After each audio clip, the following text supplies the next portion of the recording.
نحمده ونصلي ونسلم على رسوله الكريم اما بعد.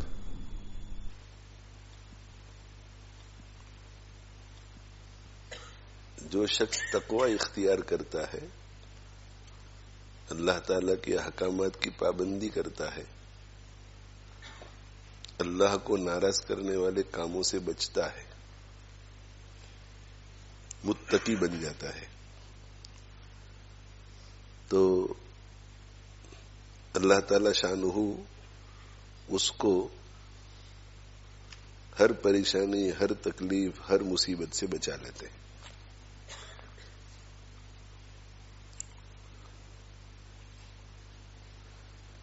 لیکن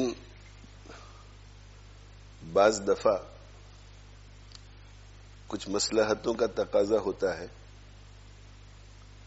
اللہ علیم ہے، اللہ خبیر ہے، اللہ حکیم ہے،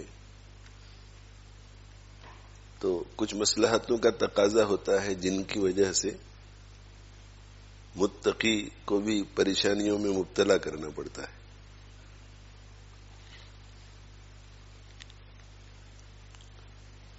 تو جو تقوی اختیار کرتا ہے اسے جو طبعی اور فطری اور نیچرل تھوڑا بہت جو غم ہوتا ہے کسی تکلیف اور کسی مصیبت پر، وہ تو اسے محسوس ہوگا، اس لیے کہ یہ طبعی، فطری اور نیچرل غم جو ہوتا ہے وہ قابل برداشت ہوتا ہے، وہ بیربل ہوتا ہے۔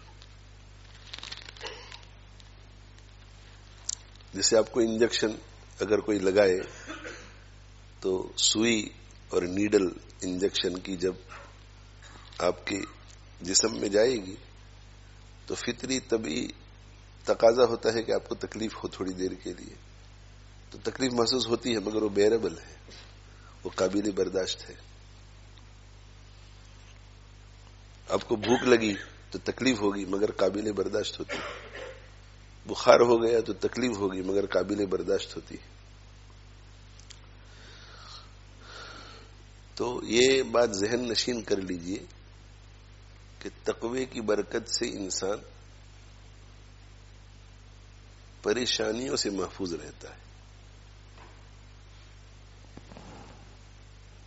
اور جب ہم یہ کہتے ہیں کہ تقوی کی برکت سے انسان پریشانیوں سے محفوظ رہتا ہے تو ہمارے ذہن میں اول وہلے میں یہ بات آتی ہے کہ بیمار نہیں ہوگا، اس لیے کہ بیماری کی وجہ سے پریشانی آتی ہے۔ بھوک نہیں آئے گی، فاقہ نہیں آئے گا، بھوک کا مطلب فاقہ نہیں آئے گا، اس لیے کہ اگر فاقہ آیا تو پریشانی ہوگی۔ کوئی دشمنی نہیں کرے گا، اس لیے کہ جب کوئی دشمنی کرتا ہے تو پریشانی ہوتی ہے۔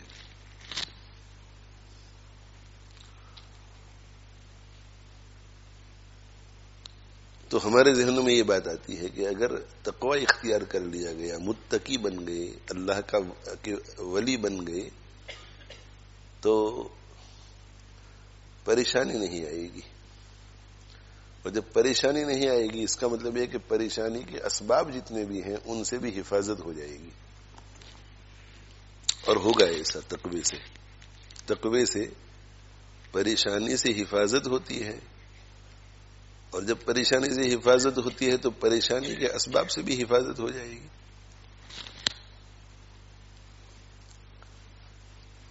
لیکن ایک بات ذہن نشین کر لیجئے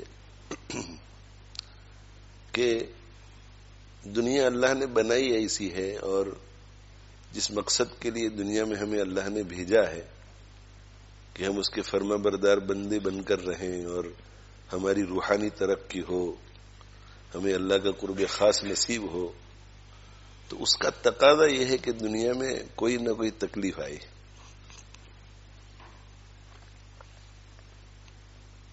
اور آپ صلی اللہ علیہ وآلہ وسلم نے ارشاد فرمایا کہ اشد الناس بلاء الانبیاء، سب سے زیادہ مصیبتوں میں مبتلا ہونے والے انبیاء علیہ السلام،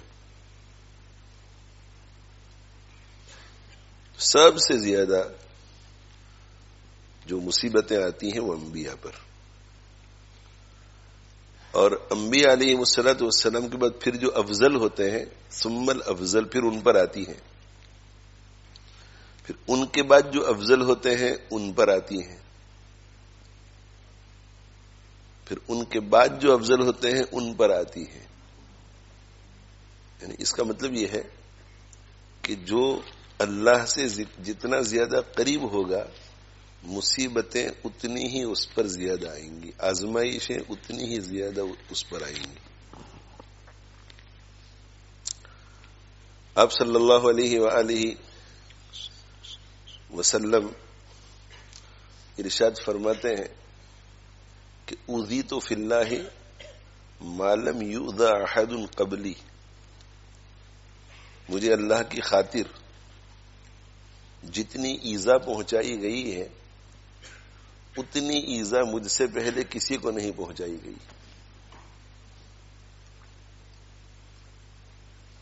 تو مصیبتوں کا آنا، تکلیفوں کا آنا،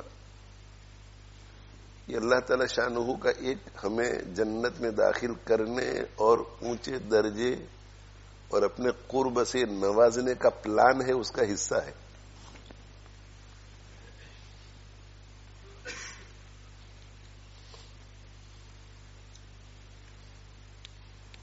اس لیے مصیبتیں تو آئیں گی، مصیبتیں آئیں گی. اس لیے آپ دو چیزوں میں ذرا فرق کیجئے. ایک ہے مصیبت، ایک چیز ہے مصیبت، تکلیف. مصیبت، تکلیف، کوئی بھی مصیبت، کوئی بھی تکلیف. کسی رشتہ دار کا انتقال ہو گیا، اس کو مصیبت کہیں گے، آپ تکلیف کہیں گے. دکھ ہوا، چوری ہو گئی، یہ ہے مصیبت، تکلیف. بیمار ہو گئے تو بیماری کی وجہ سے اب پورے بدن میں تکلیف محسوس ہو رہی، تو آپ کہیں گے کہ یار کس مصیبت میں پھنس گیا، بخار ہو گیا. ایک ہے تکلیف اور مصیبت، اور دوسری چیز ہے اس تکلیف اور مصیبت کی وجہ سے حد سے زیادہ پریشان ہو جانا، بے سکونی، بے قراری کا ہو جانا. یہ دو الگ الگ چیزیں ہیں. جو تقوی اختیار کرتے ہیں، جو اللہ تعالی شانہ کے متقی اور پرہیزگار بندے ہوتے ہیں، ان کو اللہ تعالی شانہ نے یہ وعدہ کیا ہے کہ ان کو پریشانی لاحق نہیں ہوگی، پریشانی لاحق نہیں ہوگی. وہ بے چین نہیں ہو جائیں گے، بے قرار نہیں ہو جائیں گے، بے سکونی ان کو نہیں ہوگی. تکلیف ہوگی، مگر تکلیف صبر کی حد تک ہوگی. اتنی تکلیف ہوگی جس پر وہ صبر کر سکیں. پریشانی نہیں ہوگی. پریشانی کس کو کہتے ہیں؟ پریشانی کہ آدمی جو ہے وہ بے صبرا ہو جاوے، پریشان ہو جاوے، فرسٹریٹ ہو جاوے.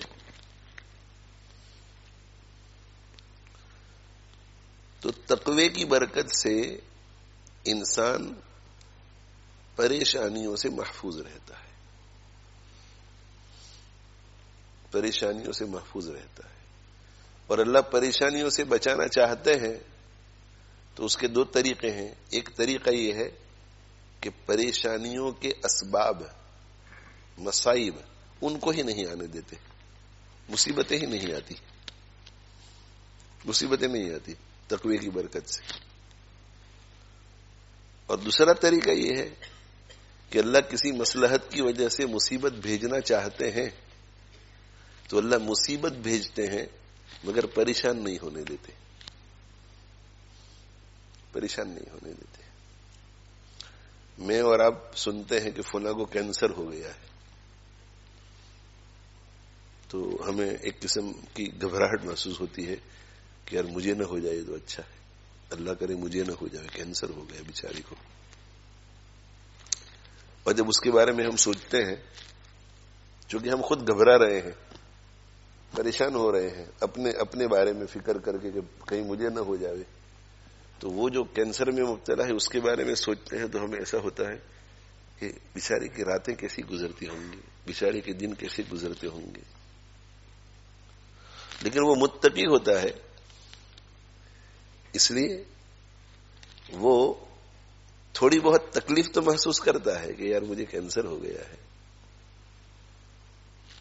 کاش کہ یہ کینسر نہ ہوتا، اللہ اس کینسر کو دور فرما دے، پتہ نہیں اب آگے علاج کیا ہوگا، آگے پتہ نہیں زندگی کتنی ہے، مگر اللہ اسے صبر دے دیتے ہیں،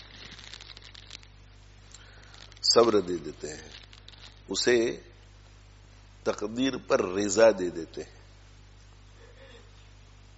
توجہ سے سنیے، صبر، اور صبر بہت بڑا عمل ہے۔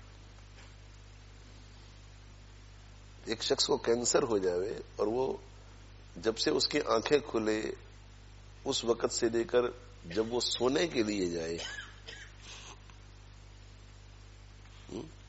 یعنی تقریباً 14, 15, 16 گھنٹے وہ صبر کرتا ہے، صبر کہ کینسر ہے، بڑی بیماری ہے، ہو سکتا ہے کہ لمبی زندگی ملے، ہو سکتا ہے اللہ اٹھا لے، لیکن کوئی بات نہیں، اللہ نے جس حال میں رکھا الحمدللہ، اللہ نے جس حال میں، اللہ خیر ہی کریں گے میرے ساتھ۔ تو میں اور آپ جو عافیت میں ہیں، ہم کسی قسم کی تکلیف میں نہیں ہیں، تو ہمیں تو صبر کی عبادت کا موقع ہی نہیں ملتا۔ نماز کی عبادت ایسی ہے کہ وہ اختیاری ہے، ہم جب جی چاہے نماز پڑھ سکتے ہیں۔ تو میں اگر مفتی صاحب کو دیکھوں کہ مفتی صاحب وہاں کونے میں نفلیں پڑھ رہے ہیں اور میرے دل میں یہ خیال آئے کہ مفتی صاحب تو مجھ سے آگے نکل جائیں گے، تو میں دوسرے کونے میں جا کر کے نفلیں شروع کر سکتا ہوں، مقابلہ کر سکتا ہوں مفتی صاحب کا۔ میں دیکھوں کہ مفتی صاحب اس کونے میں بیٹھ کر کے تلاوت کر رہے ہیں اور مفتی صاحب آگے نکل جائیں گے، میں بھی دوسرے کونے میں بیٹھ کے۔ لیکن مفتی صاحب اگر کسی تکلیف میں مبتلا ہے اور میں دیکھ رہا ہوں کہ مفتی صاحب برابر صبر کیے ہوئے ہیں اور میں اب ان سے آگے نکلنا چاہوں تو نہیں کر سکتا، وہ تو مصیبت آئے گی تو کر سکتا ہے۔ پھر مصیبت ایسی چیز ہے کہ اس کو مانگنے کے لیے بھی شریعت نے منع کیا ہے۔ تو مصیبت اور تکلیف کے جتنے بھی اسباب ہیں وہ ان لوگوں پر آتے ہیں جنہیں اللہ تعالی شانہ صبر کی دولت کے ذریعے بہت اونچے مرتبے دینا چاہتے ہیں۔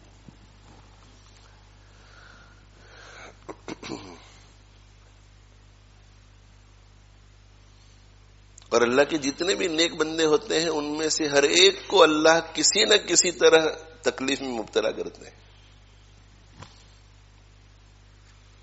شاید ہی کوئی ہوتا ہوگا جو بڑے بڑے بزرگوں کو دیکھا کہ اللہ تعالیٰ ایک تو ان کو لمبی عمریں عطا فرماتے ہیں ان کے تقوی کی برکت سے، کچھ جلدی بھی چلے جاتے ہیں تاکہ لوگوں کے ذہنوں میں یہ بات نہ رہے کہ یہی قاعدہ ہے اللہ کا، ایسا کوئی قاعدہ نہیں ہے، مگر اکثر لوگوں کو عمریں لمبی نصیب ہوتی ہے، نیک لوگوں کو جو متقی ہوتے ہیں، علم والے ہوتے ہیں، فضل والے ہوتے ہیں۔ اور اس کے پیچھے دو حکمتیں سمجھ میں آتی ہیں۔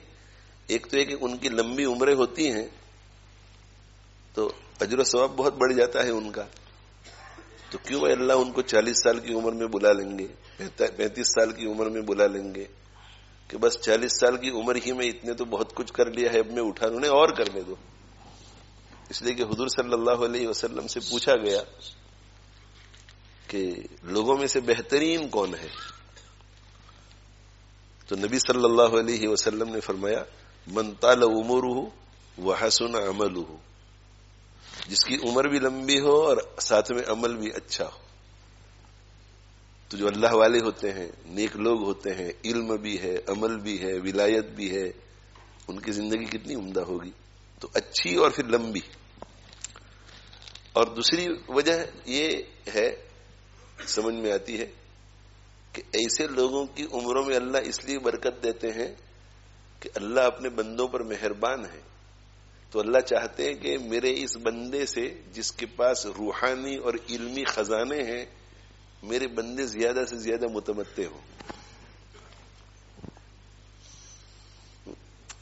اگر اس وقت انتقال ہو جاتا ہے تو جن لوگوں نے فائدہ اٹھا لیا، جن لوگوں نے صحبت اختیار کر لی، بعد کا جنریشن فائدہ نہیں اٹھا سکے گا۔ لیکن اگر 20 سال 25 سال 30 سال 40 سال اور ہو گئے تو ایک تو جنریشن اور بھی فائدہ اٹھائیں گے۔ تو لمبی لمبی عمریں ملتی ہیں ان کو، اور پھر بڑھاپے میں مرنے سے پہلے پہلے اللہ تعالیٰ کسی نہ کسی تکلیف میں مبتلا کرتے ہیں، بیماری میں مبتلا کرتے ہیں، بیماری میں مبتلا کرتے ہیں. دھیرے دھیرے نظر آتے ہیں کہ کمزور ہوتے چلے جا رہے ہیں. تکلیف، تو تکلیف میں اللہ اپنے سب نیک بندوں کو مبتلا کرتے ہیں. کبھی ایسا ہوتا ہے کہ ایک تکلیف دے دی اور وہ تکلیف اب موت تک رہے گی، اور کبھی کبھی ایسا ہوتا ہے کہ ایک تکلیف دے دی آج، پھر وہ معاملہ حل ہو گیا، پھر دوسری تکلیف آئی، پھر معاملہ ٹھیک ہو گیا. بھائی گھر میں چوری ہو گئی تو تکلیف ہوئی، 1-2 مہینے کے بعد دل کو سکون ہو گیا، پھر 1-2 مہینے کے بعد کوئی دوسری تکلیف ہوئی.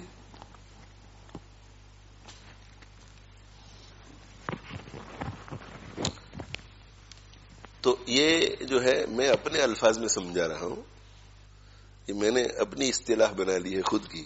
ایک ہے تکلیف، ایک ہے پریشانی، پریشان ہو جانا، اور ایک ہے تکلیف میں ہونا. تو تکلیف میں ہے مگر پریشانی نہیں ہے. تو تکلیف کا اللہ فیصلہ فرماتے ہیں. تکلیف کا دیکھو، متقی ہوتا ہے، متقی پرہیزگار، اللہ والا، اللہ کا ولی، جو شریعت مطہرہ پر عمل کرتا ہے، جس کو سنتوں سے بہت زیادہ لگاؤ ہوتا ہے. فرائض واجبات اور کو ادا کرنا اور حرام اور مکروہات تحریمیہ سے بچنا تو اس کی زندگی میں ہوتا ہی ہے، مگر سنتوں کا بھی وہ شیدائی ہوتا ہے، سنتوں کا شیدائی. صحابہ کرام رضوان اللہ تعالی علیہ مجمعین سے لے کر ہمارے زمانے کے بزرگوں تک آپ کو سنت کے شیدائی نظر آئیں گے، سنت پر پاگل.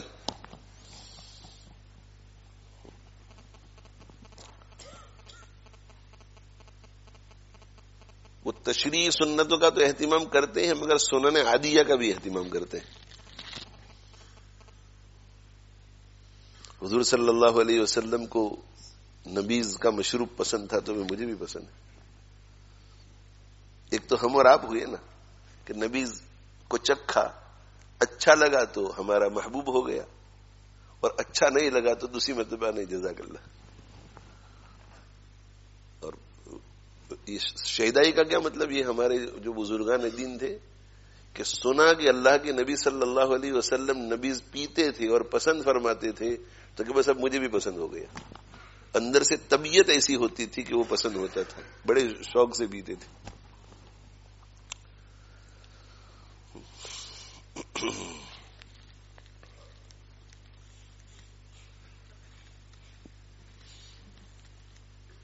حضرت انس بن مالک رضی اللہ تعالی عنہ ارشاد فرماتے ہیں کہ ایک جگہ دعوت ہوئی آپ صلی اللہ علیہ وسلم کے ساتھ میری، میں بھی بحیثیت خادم کے گیا.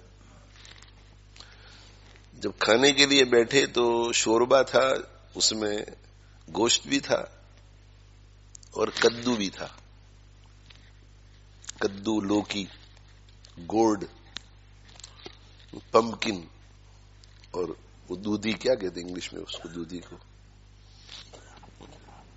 پمکن تو گول ہوتا ہے، اورنج، اور دودھی ملتی ہے، گوڑ اس کو کہتے ہیں. گوڑ، یہ پوری گوڑ کی فیملی ہے. اندر سے جو اگر پکایا جائے تو سافٹ ہو جائے، اس کو گوڑ کہتے ہیں. تو پمکن بھی گوڑ فیملی میں سے آتا ہے. گوڑ، سب کو گوڑ کہتے ہیں، لیکن اس میں پھر الگ الگ ہوتا ہے. پمکن، اور اس کو گوڑ کہتے ہیں، دودھی.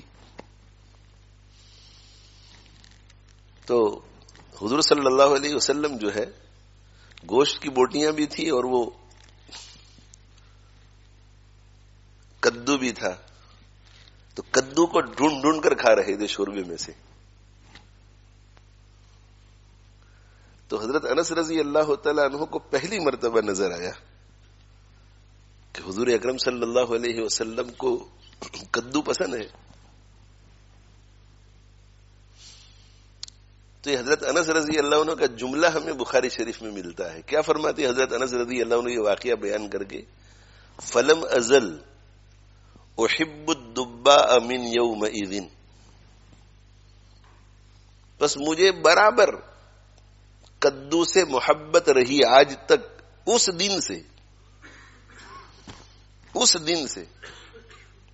دن سے برابر میں محبت کرتا رہا، رغبت میری رہی کدو میں. تو ایسا لگ رہا ہے کہ اس سے پہلے کوئی خاص رغبت نہیں تھی، اس لیے کہ فرماتے کہ اس دن سے مجھے برابر رغبت رہی کدو کی. اس کا مطلب ہے کہ اس سے پہلے نہیں تھی.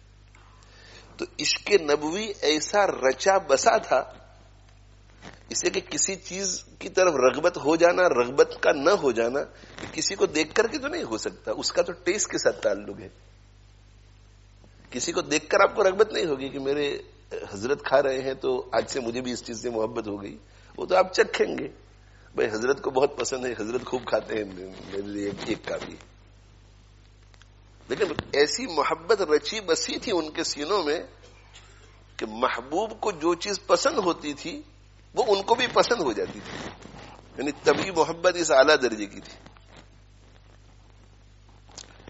میرے حضرت رحمت اللہ علیہ، حضرت لدھیانوی رحمت اللہ علیہ، ایک مدت تک صرف کدو کا سالن کھاتے رہے، دوپہر بھی شام بھی، دوپہر بھی شام بھی، دوپہر بھی شام بھی، دوپہر بھی شام بھی. اب بدن کو دوسرے وٹامنز کی بھی ضرورت ہوتی ہے، دوسرے پروٹینز کی بھی ضرورت ہوتی ہے. تو ذرا طبیعت بگڑنے لگی کچھ مہینوں کے بعد. ڈاکٹر کو دکھایا، بلڈ ٹیسٹ وغیرہ کرایا تو کہا کہ آپ کیا کھاتے ہیں؟ تو کہا میں کدو کھاتا ہوں صبح و شام. تو کہا نہیں آپ کو اور چیزیں بھی کھانی پڑے گی. تب جا کر کے آپ نے پھر اپنی ڈائٹ بدلی.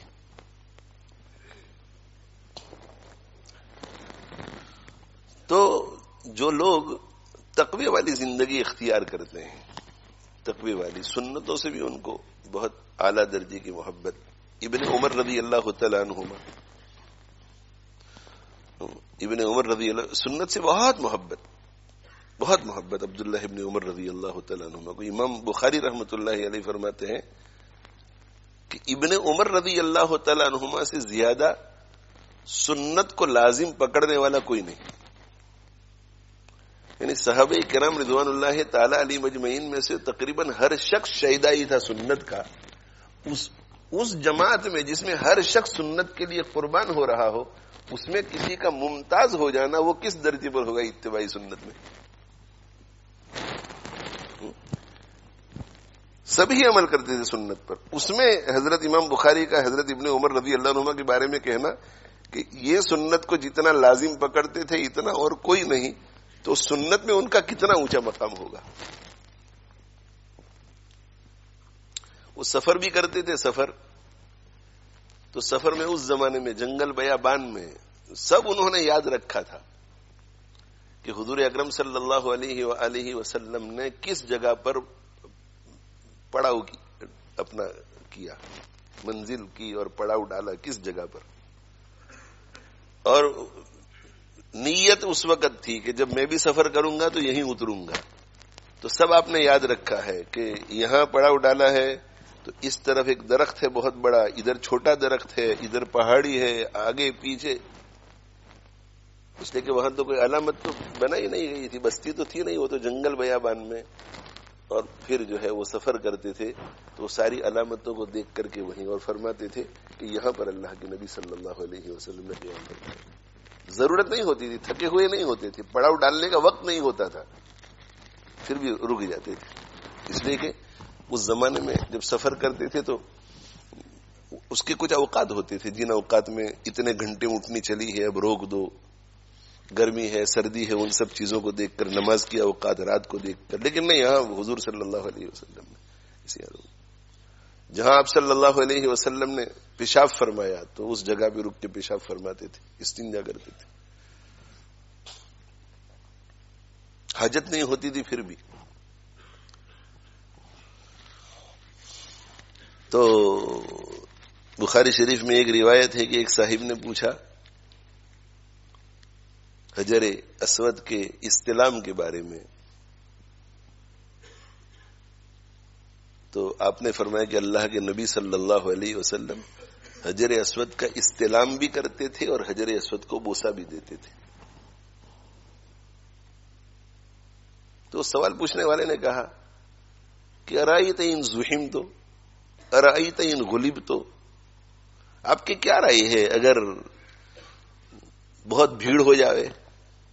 آپ نے تو کہہ دیا کہ اللہ کے رسول صلی اللہ علیہ وسلم استلام بھی کرتے تھے حجر اسود کا اور بوسہ بھی دیتے تھے. تو ذرا یہ بتلاؤ کہ اگر بھیڑ ہو جائے تو آپ کی کیا رائے ہے؟ یہ تو سمجھ میں آ گیا کہ اللہ کے نبی صلی اللہ علیہ وسلم یہ کام کرتے تھے، لہذا یہ سنت ہے. لیکن اگر بھیڑ ہو جائے تو، اور بھیڑ اتنی ہو جائے کہ میں مغلوب ہو جاؤں اور ہجوم غالب ہو جاوے میرے اوپر، بہت بیمار ہو گیا اور میں مغلوب ہو گیا کہ وہاں تک جانا مشکل ہے بھیڑ میں، تو آپ کیا فرماتے ہیں؟ تو آپ نے فرمایا اجعل ارأیت بالیمن. آپ کی کیا رائے ہے؟ آپ کی کیا رائے ہے؟ اس کو اٹھا کر کے یمن میں پھینک دو، یمن میں پھینک دو. ایسا ہو جائے تو ایسے. ایک بات یاد رکھ لو کہ اللہ کے نبی صلی اللہ علیہ وسلم یہ کام کرتے تھے، لہذا ہمیں کرنا ہے، سنت ہے یہ.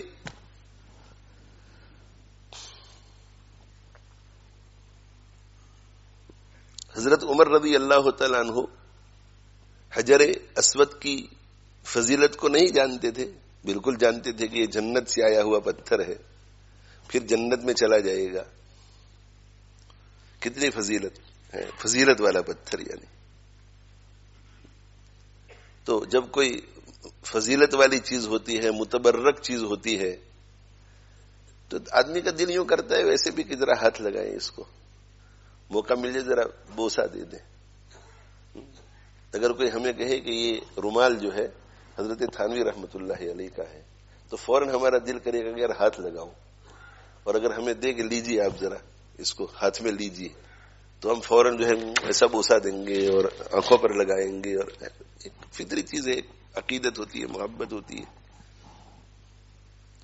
تو حجر اسود جنت سے آیا ہوا پتھر، اس کی بڑی بڑی فضیلتیں، بڑی بڑی فضیلتیں.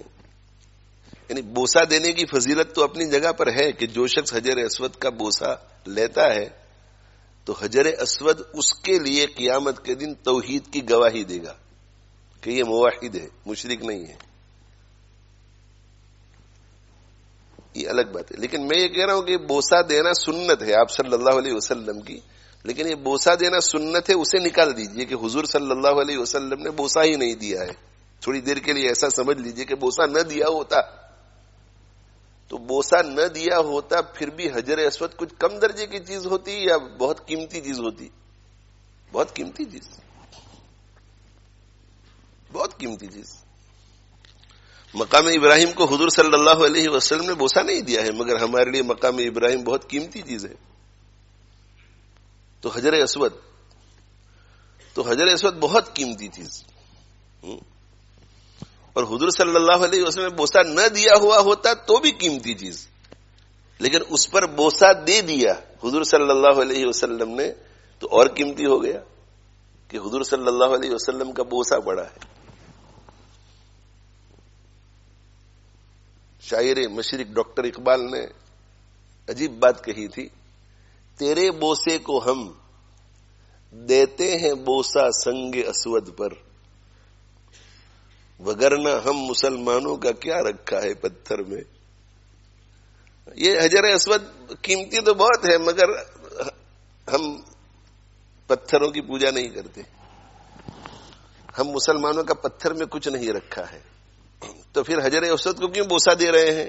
تو ڈاکٹر اقبال نے عاشقانہ انداز میں کہا تھا کہ ہم حجر اسود کو بوسہ نہیں دیتے، حجر اسود پر ہمارے پیارے آقا صلی اللہ علیہ وسلم کا جو بوسہ ہے اس بوسے کو بوسہ دیتے ہیں. تیرے بوسے کو، یہ میرے پیارے آقا صلی اللہ علیہ وسلم آپ کے بوسے کو، تیرے بوسے کو ہم دیتے ہیں بوسہ سنگ اسود پر، وگرنہ ہم مسلمانوں کا کیا رکھا ہے پتھر میں.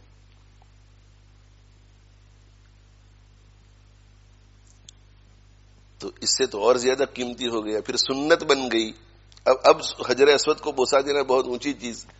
لیکن اگر حضور صلی اللہ علیہ وسلم نے بوسہ نہ دیا ہوتا تو بھی حجر اسود کی کوئی حیثیت کم تھی؟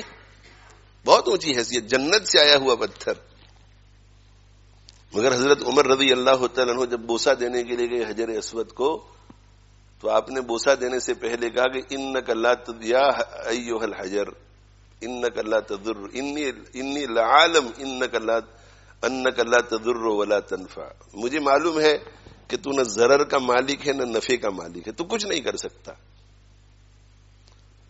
ولولا انی رأیت رسول اللہ صلی اللہ علیہ وسلم یقبلک ما قبلتک، تیری تمام تر عظمتوں کے باوجود اگر میں نے میرے آقا صلی اللہ علیہ وسلم کو تیرا بوسہ لیتے ہوئے نہ دیکھا ہوتا تو میں زندگی بھر تیرا بوسہ نہ لیتا، تیری تمام تر عظمتوں کے باوجود. اس لیے کہ فعلاً اور ترکن ہم اتباع سنت کرتے ہیں. حضور نے جو کام کیا اس کام کو کر کے اتباع سنت کرتے ہیں، اور حضور نے جو کام نہیں کیا اسے چھوڑ کر اتباع سنت کرتے ہیں.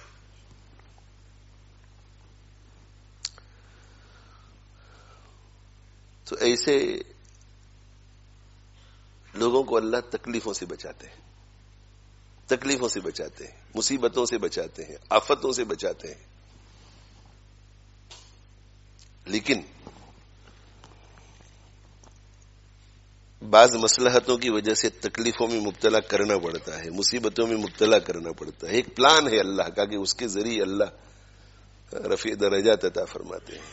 حضرت قاری صدیق باندوی صاحب رحمت اللہ علیہ نے ان کے ملفوظات میں یہ بات میں نے پڑھی کہ جو اللہ کا ولی ہوتا ہے، اللہ کا ولی ہوتا ہے، اس کی 3 علامتیں. پہلی، انہوں نے کسی بزرگ کے قول کو نقل کیا ہے کہ فلاں بزرگ یہ فرمایا کرتے تھے کہ جو اللہ کا ولی ہوتا ہے، متقی بندہ ہوتا ہے، اس کی 3 علامتیں ہیں. پہلی علامت یہ ہے کہ اس کا رزق ہمیشہ حلال کا ہوگا، حلال کا ہوگا، وہ حلال کھائے گا. آپ اس کو دیکھیں گے کہ خود کا انتظام بھی حلال کا ہوگا. جو لوگ قریب سے جانتے ہیں تو ان کو پتا ہوگا کہ انکم کا ذریعہ کیا ہے، تو نظر آئے گا کہ حلال کا ہے. پھر وہ یہ دیکھیں گے کہ اگر کسی مشکوک شبہ والی جگہ سے آ جاتا ہے تو یہ احتیاط کرتے ہیں، ہاتھ نہیں لگاتے. اور ان کو یہ بھی نظر آئے گا کہ اللہ ان کو بچا بھی لیتے ہیں.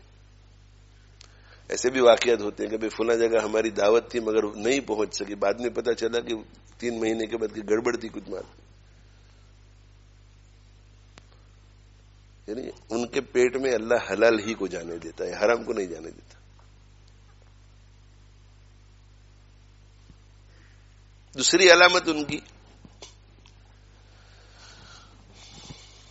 سب لوگ ان کی تعریف کرنے والے ہی نہیں ہوتے، کچھ نہ کچھ لوگ ان کے پیچھے پڑے رہتے ہیں، حسد کرتے ہیں، تنقید کرتے ہیں، نیگیٹو باتیں کرتے ہیں، بہتان لگاتے ہیں، تہمت لگاتے ہیں. کبھی 1 آدمی ہوتا ہے، کبھی 5 ہوتے ہیں، کبھی 10 ہوتے ہیں، کبھی زیادہ ہوتے ہیں، کبھی کم. ایسا کوئی مرحلہ نہیں گزرتا کہ پوری دنیا ہی ان کے بارے میں اچھی بات کر رہی ہو، نہیں، کوئی کچھ نہ کچھ لگے رہتے ہیں. آپ نے دیکھا ہوگا کہ بڑے بڑے بزرگوں کے بارے میں بھی لوگ زبان درازی کرتے ہیں بغیر تحقیق کے. اللہ ہماری حفاظت فرمائے، اللہ ہماری حفاظت فرمائے، اللہ ہماری حفاظت فرمائے. دیکھو میرے بھائیوں، یہ زبان درازی جب ہم کرتے ہیں نا، کسی پر کوئی کھوٹا الزام لگاتے ہیں، غلط الزام، یہ بھی ظلم ہے، یہ بھی ظلم ہے. اور الزام لگانا تو الگ بات ہے. غیبت کرتے ہیں، غیبت کس کو کہتے ہیں؟ کسی میں جو عیب ہے وہ اس کی پیٹھ پیچھے ہم بولتے ہیں، یعنی ہے اس کے اندر وہ عیب، مگر یہ بھی ظلم ہے. کیوں ظلم ہے؟ اس لیے کہ اس کو جب پتا چلے گا کہ میرے بارے میں ایسی بات کر رہی تھی تو دکھ ہوگا.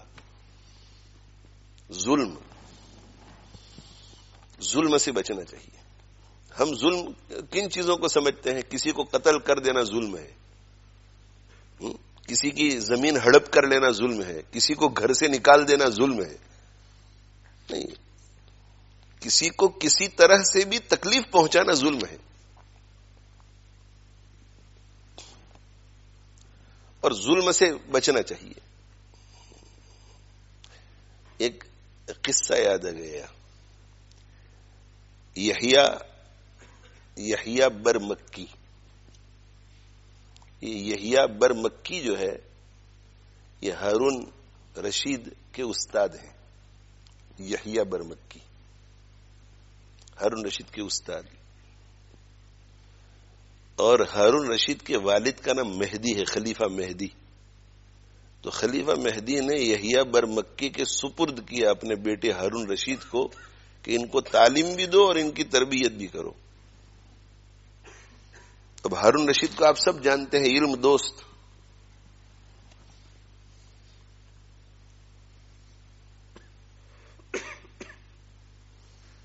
جو علم دوست ہوتا ہے اس کے دل میں اپنے استاد کی کتنی عظمت ہوگی، کتنی عزت ہوگی. ایک مرتبہ ابو معاویہ محدث، بڑے محدث تھے، نابینا تھے، وہ ہارون رشید کے محل میں پہنچے.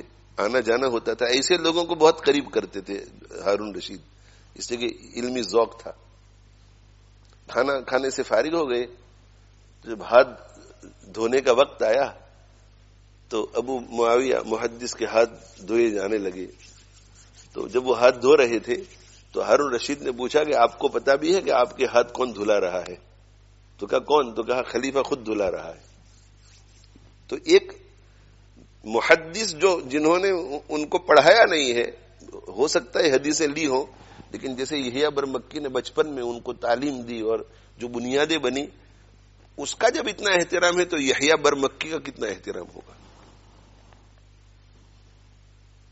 چنانچہ جب خلیفہ ہارون رشید خلافت کی مسند پر براجمان ہوئے تو انہوں نے یحییٰ برمکی کو بہت بڑا عہدہ دے دیا کہ فیصلے سارے تمہارے ہوں گے، اس لیے کہ شریعت کی روشنی میں فیصلے ہوں گے، آپ جو فیصلہ کر دیں وہ نافذ ہو جائے گا.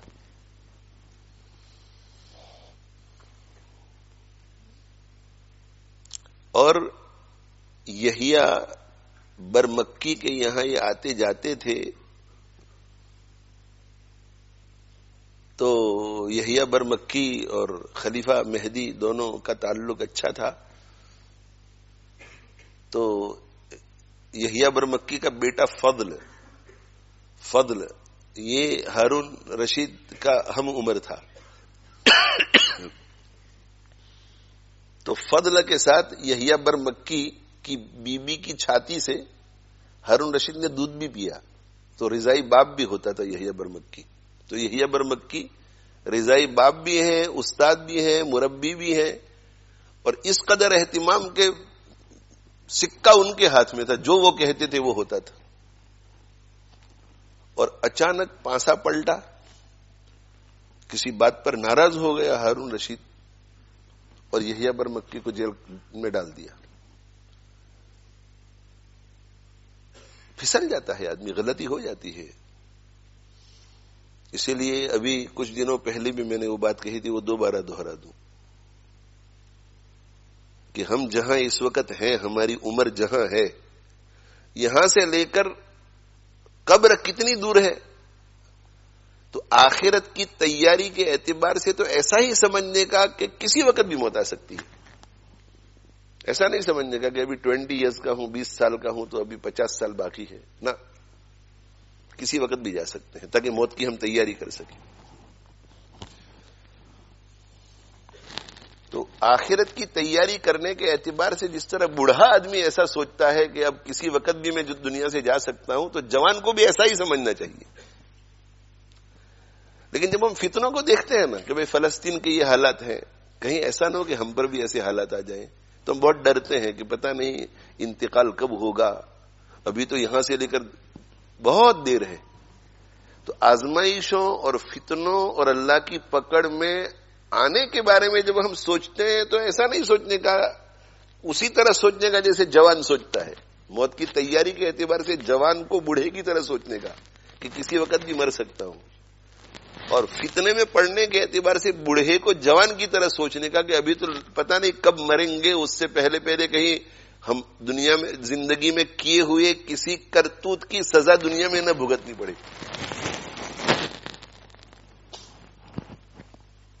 بھائی میں 61 ہو گیا، ذہن میں ایسے خیالات آتے ہیں کہ اسلامی اعتبار سے 63 ہو گیا، تو ذہن میں ایسے خیالات آتے ہیں کہ حضرت صلی اللہ علیہ وآلہ وسلم بھی 63 سال میں دنیا سے چلے گئے تھے، تو اب پتہ نہیں کتنے گنتی کے دن رہ گئے ہوں گے. ایسا خیال ابھی 63 ہو جائیں گے ایک آدھ مہینے میں اسلامی اعتبار سے، تو کہیں چل نہ بسے. اگر نہیں تو کیا 65 سال میں اللہ کہیں نہ بلا لے، 70 سال میں کہیں نہ بلا لے، اب کتنے دن رہ گئے ہیں، ایسا سوچتا ہے آدمی. تو آخرت کی تیاری کے اعتبار سے ایسا سوچنے کا، لیکن فتنے میں پڑ جانے کے اعتبار سے ایسا سوچنے کا کہ ایسا نہیں سوچنا چاہیے کہ اب جو کچھ دنیا میں کیا تھا بس پکڑ نہیں آئی، اب تو کنارے پر پہنچ گئے. نہ نہ نہ، آخری 2-3 سالوں میں بھی فتنے میں مبتلا ہو سکتا ہے. اور کیا پتا کہ اللہ تعالیٰ یہ 60 سال کے بجائے 60 سال کے بعد 90-100 تک زندہ رکھنے والا ہو، اور وہ جو پیچھے کیے ہوئے کرتوت ہیں ان کی سزا دینے والا ہو، کیا پتا. تو وہ یحییٰ برمکی آپ سوچ سکتے ہیں کہ خلیفہ مہدی کے زمانے میں ان کے بیٹے کا مربی اور استاد تو کتنی عزتوں میں رہے ہوں گے، کتنی راحتوں میں رہے ہوں گے. اور پھر ہارون رشید ان کا شاگرد خلیفہ ہو گیا، اور خلیفہ بھی کیسا جو استاد کے حق کو جانتا تھا، کیسے مزے میں رہے ہوں گے. لیکن پکڑ آئی، اور کس بات پر وہ تو اللہ بہتر جانتے ہیں، قید میں چلے گئی. ان کا دوسرا بیٹا تھا جعفر، وہ بھی قید میں.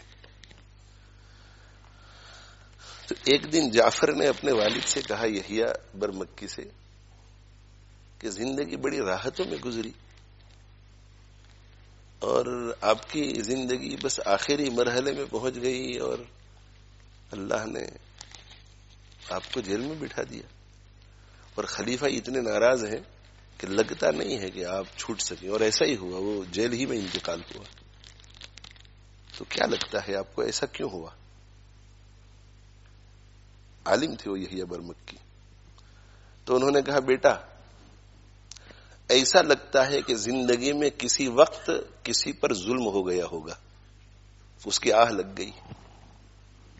پتا نہیں ہے ان کو یہ یعنی زندگی ایسے گزاری کہ ان کو یاد نہیں آ رہا ہے کہ ہاں میں نے فنا کام کیا تھا، نہیں کچھ پتا نہیں، مگر وہ سوچ رہے تھے کہ اور کیا ہو سکتا ہے، اور کیا ہو سکتا ہے. اس لیے بھائی کسی کو تکلیف مت پہنچاؤ. ہاں، کسی کو تکلیف پہنچانے کا وبال کب آ جائے کچھ نہیں کہہ سکتے. تو یہ برمکی نے بیٹے سے کہا کہ بیٹا ایسا لگتا ہے کہ کسی کو تکلیف پہنچ گئی تھی اور اس کی آہ نکل گئی ہوگی، جس کے نتیجے میں. اور یہ تو اچھا ہوا کہ دنیاوی مصیبت میں مبتلا ہوئی، اگر دینی مصیبت میں مبتلا ہو جاتے تو دینی مصیبت میں خیالات بدل جاتے. اس لیے اپنے ماں باپ، اپنے اساتذہ، اپنے شیوخ، متقی لوگ، پرہیزگار لوگ، بوڑھے، ان کو تو تکلیف پہنچانی ہی نہیں ہے، مگر کسی جانور کو بھی تکلیف مت پہنچاؤ، تکلیف مت پہنچاؤ کسی کو. کہاں سے چلا تھا ہاں. تو قاری صدیق باندھوی رحمت اللہ علیہ، تو میں نے کہا کہ کچھ نہ کچھ لوگ بڑے بڑے لوگوں کے پیچھے لگے رہتے ہیں، پڑے رہتے ہیں. اس میں کسی کی باتوں میں نہیں آ جانے کا. بڑے بڑے بزرگوں کے بارے میں کوئی کچھ بات کہے کہ وہ ایسے ہیں اور ایسے ہیں، اور آپ کہیں کہ میرے ابا بات کر رہے ہیں تو وہ ایسے ہی ہوں گے. نہ نہ نہ، ایسا نہیں ہوتا. ابا کو کسی غلط آدمی کی صحبت ملی ہوگی اس لیے ایسا بول رہے ہیں.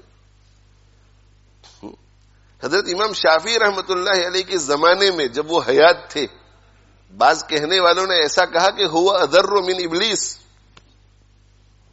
ابلیس نے امت کو اتنا نقصان نہیں پہنچایا ہے جتنا امام شافعی نے پہنچایا ہے. ایسے ہوتے ہیں ہمیشہ. اور امام ابو حنیفہ رحمت اللہ علیہ کے دور میں امام ابو حنیفہ کے بارے میں ایسا کہا گیا کہ امام ابو حنیفہ رحمت اللہ علیہ کو قتل کرنا 70 جہاد سے افضل ہے. ایسے لوگ تھے.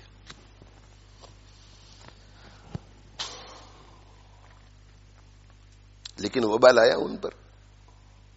سب بزرگوں کے پیچھے کوئی نہ کوئی لگا رہتا ہے، پڑا رہتا ہے، اللہ والوں کے پیچھے لگا رہتا ہے، پڑا رہتا ہے، اور پھر پکڑ آتی ہے اللہ کی طرف سے، اور بہت سخت پکڑ آتی ہے. تو قاری صدیق صاحب رحمۃ اللہ علیہ فرماتے ہیں کہ پہلی علامت یہ ہے کہ وہ بزرگ فرماتے ہیں کہ پہلی علامت کیا ہے بزرگ ہونے کی اور اللہ والا ہونے کی، کہ رزق اس کا حلال کا ہو. نمبر 2، سب اس کی تعریف کرنے والے نہ ہو، کوئی نہ کوئی ایسا ہو کہ اس کے پیچھے پڑے رہیں، لگے رہیں. دیکھا کہ بہت نیک لوگ، بہت نیک لوگ ان کے پیچھے بھی لوگ پڑے رہتے تھے، چھوڑتے نہیں، کوئی نہ کوئی ہوتا ضرور ہے. جیسے حضور اکرم صلی اللہ علیہ وآلہ وسلم کی وفات کیسے ہوئی؟ کیسے وفات ہوئی؟ وفات اس طرح ہوئی کہ جب آپ خیبر گئے تو خیبر میں وہاں کے غیر مسلموں نے آپ کی دعوت کی، اور ایک غیر مسلم عورت جس نے وہ کھانا تیار کیا تھا اس نے زہر ڈالا تھا. ایک غیر مسلم یہودیہ، اس نے زہر ڈالا ہوا تھا، اور آپ صلی اللہ علیہ وآلہ وسلم نے منہ میں لقمہ رکھا. اس میں بعض صحابہ کی تو شہادت ہو گئی. آپ صلی اللہ علیہ وسلم نے منہ میں لقمہ رکھا تو وہ لقمہ بولا کہ میرے اندر زہر ہے، تو آپ نے تھوک دیا، مگر کچھ نہ کچھ حلق کے نیچے اتر گیا. یہ اللہ تعالی شانہ نے تکوینی طور پر ایسا کیا، اس لیے کہ آپ اپنے نبی کو شہادت دینا چاہتے تھے، شہادت دینا چاہتے تھے. تو حضرت عائشہ رضی اللہ تعالی عنہا فرماتی ہیں کہ مرض الوفات میں آپ یہ فرماتے تھے کہ میں اپنے حلق میں درد پاتا ہوں، میں درد محسوس کر رہا ہوں اس بکری کے گوشت کو کھانے کی وجہ سے جس میں زہر ملا ہوا تھا. تو میں یہ عرض کر رہا ہوں کہ آپ جو ہے سیاہ سفید کے مالک ہو چکے تھے ہر اعتبار سے ماشاء اللہ، لیکن پھر بھی دیکھو دشمن تھے، نہ چاہنے والے ہوتے ہیں، نہ چاہنے والے ہمیشہ ہوتے ہیں. اور تیسری علامت یہ ہے ان بزرگ سے نقل کے قاری صدیق بانوی رحمۃ اللہ علیہ نے کہ ان کے ساتھ کوئی نہ کوئی تکلیف لگی رہتی ہے، تکلیف مصیبت لگی رہتی ہے. کبھی بیماری ہے، کبھی کوئی دوسری چیز ہے، کبھی کوئی دشمن ان کو پریشان کر رہا ہے، کبھی کوئی حاسد پریشان کر رہا ہے، کوئی نہ کوئی تکلیف لگی رہتی ہے ان کے ساتھ.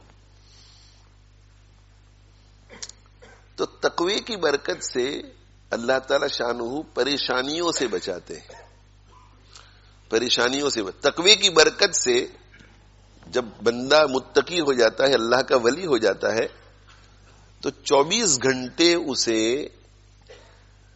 اللہ کا استحضار نصیب ہو جاتا ہے. وہ اللہ کی یاد میں رہتا ہے، اور اللہ کی یاد میں اس طرح رہتا ہے کہ وہ اللہ کی نافرمانی نہیں کر سکتا.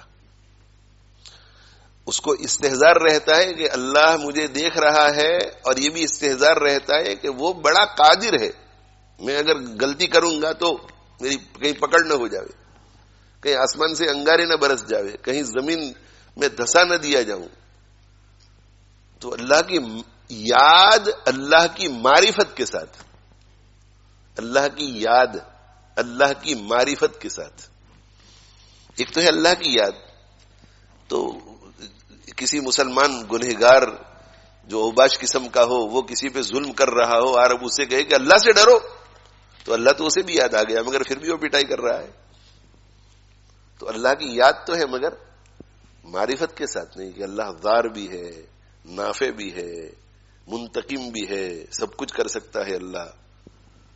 معرفت، معرفت، پہچان. آپ یہاں گھر میں یہاں اکیڈمی میں داخل ہوئے، اور اکیڈمی میں داخل ہوئے اور ڈھونڈتے ڈھونڈتے آئے کہ بھئی مولانا ایاز صاحب کہاں ہے، مولانا ایاز صاحب کہاں ہے. آپ پہچانتے نہیں ہیں، اور آپ نے سنا ہے کہ بھئی اکیڈمی میں کوئی مولانا صاحب ہیں جو وہاں حدیث پڑھاتے ہیں. تو ایک دل میں عظمت تھی، اور مولانا ایاز صاحب کہاں ہے، مولانا ایاز صاحب کہاں ہے کرتے کرتے آپ ایٹریم میں داخل ہوئے، اور مولانا ایاز صاحب ہی سے آپ کی ملاقات ہو گئی. مگر معرفت نہیں ہے کہ یہ مولانا ایاز صاحب ہے.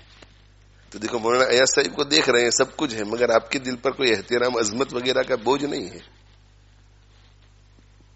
ہے کہ نہیں. اب جو ہے مولانا ایاز صاحب آپ کو کہتے ہیں کہ ذرا تھوڑی دیر صبر کرو، صبر کرو، ابھی میں تمہاری ملاقات کراتا ہوں. اور مولانا کو کچھ کام تھا تو اوپر جانے لگے، تو یہ یہاں سے پکارے میں کہ اے بھائی ذرا کچھ پانی وانی ملے گا کہ نہیں. اور پھر بعد میں کسی نے کہا کہ یہی مولانا ایاز صاحب ہیں. تو اب دیکھو کہ کیسے ہو جاتے ہیں، سہم جاتے ہیں. معرفت.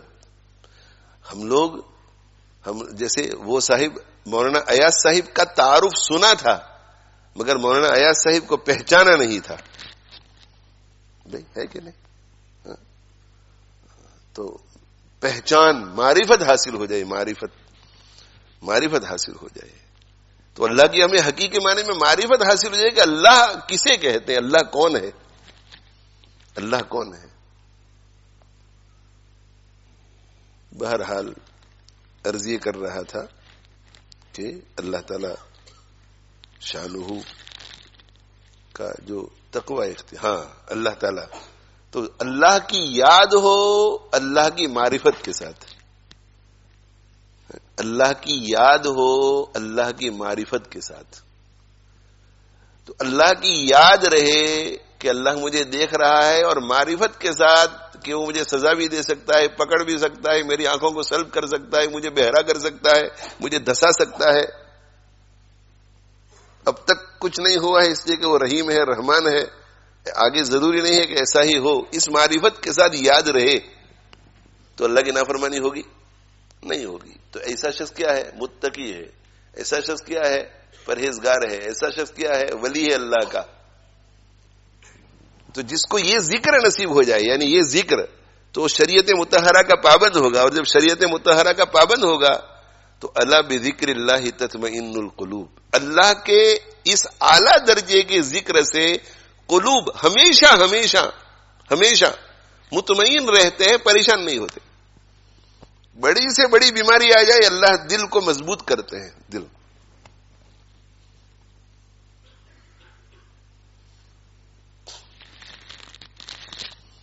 اللہ جب وقت آتا ہے نا، وقت کرنچ آتا ہے، تو اس وقت اللہ دلوں کو مضبوط کر دیتے ہیں۔ ایک طرف 300، دوسری طرف 1000، تو ذرا خوف سا محسوس ہوتا ہے، لیکن جب میدان میں آ جاتے ہیں، اس طرف 300 ایک طرف 1000، پھر دل اللہ مضبوط کر دیتا ہے جب موقع آتا ہے۔ تو 3 مہینے کے بعد آپریشن ہونے والا ہے، پتہ نہیں کیا ہوگا، پتہ نہیں کیا ہوگا، 1 ہفتہ رہ گیا، پتہ نہیں کیا ہوگا، آپریشن والے دن آدمی مضبوط ہو جاتا ہے کہ کوئی حرج نہیں۔ وہ جو اصحاب کہف تھے نا، جب ان کے سامنے دین کھلا کہ یہ دین ہے، صحیح دین یہ ہے، اور پوری قوم کی انہوں نے ٹکر لی اور کھڑے ہو گئے، اور انہوں نے کہا کہ یہ جن معبودوں کی آپ عبادت کرتے ہیں، یہ ہماری معبود نہیں ہے۔ ربنا رب السماوات والارض، ہمارا رب تو آسمان اور زمینوں کا رب ہے۔ لن ندعو من دونہ الہا، اس کے علاوہ ہم کسی معبود کے سامنے عبادت پوجا نہیں کریں گے، دعا نہیں کریں گے، مانگیں گے نہیں، ہرگز نہیں۔ تو چند حضرات تھے یہ، چند، اور نوجوان، وہ بھی نوجوان۔ ہمارے زمانے اور ہمارے معاشرے کی طرح نہیں کہ نوجوانوں کی ہر جگہ چلتی ہے اور بوڑھوں کی چلنے نہیں، اس زمانے میں بوڑھوں کی چلتی تھی، بڑوں کی چلتی تھی۔ بچے ہیں یہ، بچے، ان کی حیثیت کیا ہے؟ تو اللہ تعالیٰ شانو کیا ارشاد فرماتے ہیں کہ جب انہوں نے فیصلہ کر لیا کہ میدان میں کھڑے ہو جانا ہے، اور کھڑے ہو گئے، تو اس وقت تک تو انسان کو خوف ہوتا ہے کہ کیا ہوگا کیا ہوگا، پھر فیصلہ کر لیتا ہے کہ کوئی بات نہیں، جان چلی جائے گی مگر اب ہم جو کہنا ہے وہ تو کہیں گے ہی۔ تو اللہ تعالیٰ شانو ارشاد فرماتے ہیں کہ جب انہوں نے یہ کہا، اذ قالوا، جب انہوں نے کہا ربنا رب السماوات والارض، تو ہم نے کیا کیا؟ وربطنا علی قلوبہم، ہم نے ان کے دلوں کو مضبوط کر دیا، خوف سارا نکل گیا۔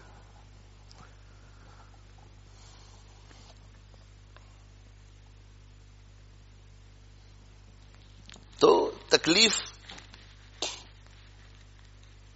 آتی ہے، تکلیف آتی ہے، مگر یہ جو اطمینان قلب جو نصیب ہوتا ہے، گزشتہ ہفتے کی نشست میں بھی میں نے غالباً کہا تھا کہ اللہ کی بارگاہ سے سکینہ نازل ہوتی ہے۔ بہت لوگ کہتے ہیں یار بہت ڈر لگ رہا تھا، مگر بس وہ مجھے جب آپریشن میں تھیٹر کی طرف لے جانے لگے تو بالکل خوف نکل گیا۔ یہ دین کی برکت، یہ اللہ کے تعلق کی برکت، ہمارا ہلکا پھلکا جو تعلق ہے اس کی برکت، بالکل مضبوط ہو جاتا ہے آدمی۔ کورٹ کیس ہے تو دل ہل رہا ہے، دھڑک رہا ہے، اور جب اندر جا کر کے ڈاک میں کھڑے ہو گئے تو دیکھا کہ دل بالکل مضبوط ہو گیا، زبان بالکل کھل گئی۔ یہ اللہ کی طرف سے ہوتا ہے، اللہ کی طرف سے۔ تو متقی، پرہیزگار، اللہ کا ولی، شریعت مطہرہ کی پابندی کرنے والا، سنتوں پر چلنے والا جو بھی ہوتا ہے، اللہ پہ نظر رکھنے والا، مستقبل کے خطرات اور مستقبل کی فکریں جب اس کے ذہنوں میں آتی ہیں کہ مجھے ایسا ہو گیا تو کیا ہوگا، مجھے ایسا ہو گیا تو کیا ہوگا، یہ بیماری ہو گئی تو کیا ہوگا، میں اس بیماری میں مبتلا ہوں آگے جا کر کے معذوری ہو جائے گی، میں اس بیماری میں مبتلا ہوں کینسر میں اخیر میں بہت تکلیفیں ہوتی ہیں، کیمو تھراپی ہوگی تو کیا ہوگا، بہت ساری، کورونا وائرس ہو گیا، وینٹیلیٹر پر میں کیا کروں گا.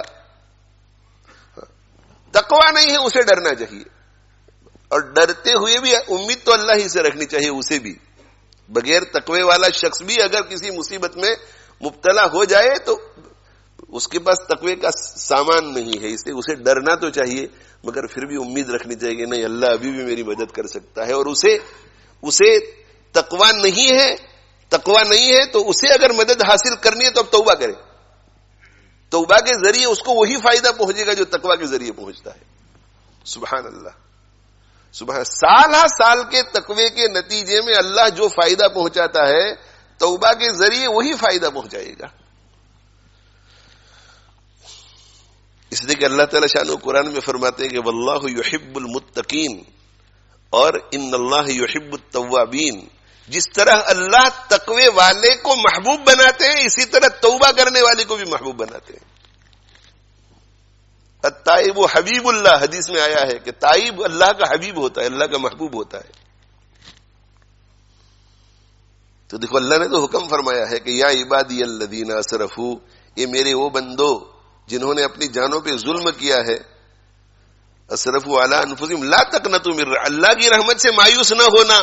کیا مطلب اس کا مطلب یہ ہے کہ اگر گناہ نہیں کیے ہیں تو بھی مایوسی کی ضرورت نہیں، اور اگر گناہ کیے ہیں تو بھی مایوسی کی ضرورت نہیں، اس لیے کہ سال کے گناہ سیکنڈوں میں ختم ہو جاتے ہیں. ان اللہ یغفر الذنوب جميعا، اللہ تعالیٰ سارے گناہوں کو معاف فرما دیتے ہیں بشرطے کہ توبہ سچی ہو. تو جو متقی اور پرہیزگار ہے اس پر اگر تکلیف آتی ہے، مصیبت آتی ہے اور شیطان اسے اللہ کے در سے ہٹانا چاہتا ہے، مختلف وساوس میں مبتلا کر کے پریشان کرنا چاہتا ہے، وہ ہمارا دشمن ہے تو وہ ہمیں پریشان کرنا چاہے گا، یہ ہوگا وہ ہوگا، یوں ہوگا یوں ہوگا یوں ہوگا یوں ہوگا، تو کہنے کا کہ یہ اللہ میں آپ کی پناہ مانگتا ہوں، یہ اللہ میں آپ کی پناہ مانگتی ہوں، یہ شیطان میرے دماغ میں وسوسہ ڈال رہا ہے تو مستقبل میں جو کچھ ہونے والا ہے میں اپنے آپ کو آپ کے حوالے کر رہی ہوں، بس آپ میرے معاملات کو سنبھالیے، آپ میرے معاملات کو سنبھالیے، آپ میرے معاملات کو سنبھالیے. بزرگوں میں سے کسی سے ہمیں تعلق ہوتا ہے تو ہم کیا کہتے ہیں، ان کی عقیدت میں ہم کیا کہتے ہیں، ہم یہ کہتے ہیں کہ مجھے فکر کی کیا ضرورت ہے، میرے حضرت میرے لیے دعا کر رہے ہیں، میرے حضرت کی میرے اوپر بہت شفقت ہے، بہت محبت ہے، کہتے ہیں کہ نہیں، مجھے فکر کی کیا ضرورت ہے، الحمدللہ میرے ماں باپ حیات ہیں، وہ میرے لیے دعا کر رہے ہیں، میں فرما بردار رہا ہوں، ان کی دعائیں میرے ساتھ ہیں. تو عقیدت میں اگر شیخ کے بارے میں سوچ کر کے اتنی ہمت مل جاتی ہے اور ماں باپ کی دعاؤں کے بارے میں سوچ کر کے اتنی ہمت مل جاتی ہے تو ڈائریکٹ اللہ کے بارے میں سوچ کر کے کیوں ہمت نہیں ملتی.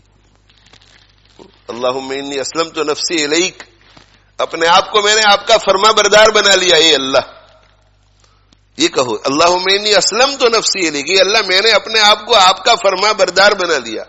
ووجہت وجہی الیک، اور اے اللہ میں نے اپنا چہرہ آپ کی طرف پھیر لیا، میں بس آپ کی طرف دیکھ رہا ہوں میری اس مصیبت میں، اس تکلیف میں. وفوضت امری الیک، اور اے اللہ میں نے میرا معاملہ آپ کے سپرد کر دیا.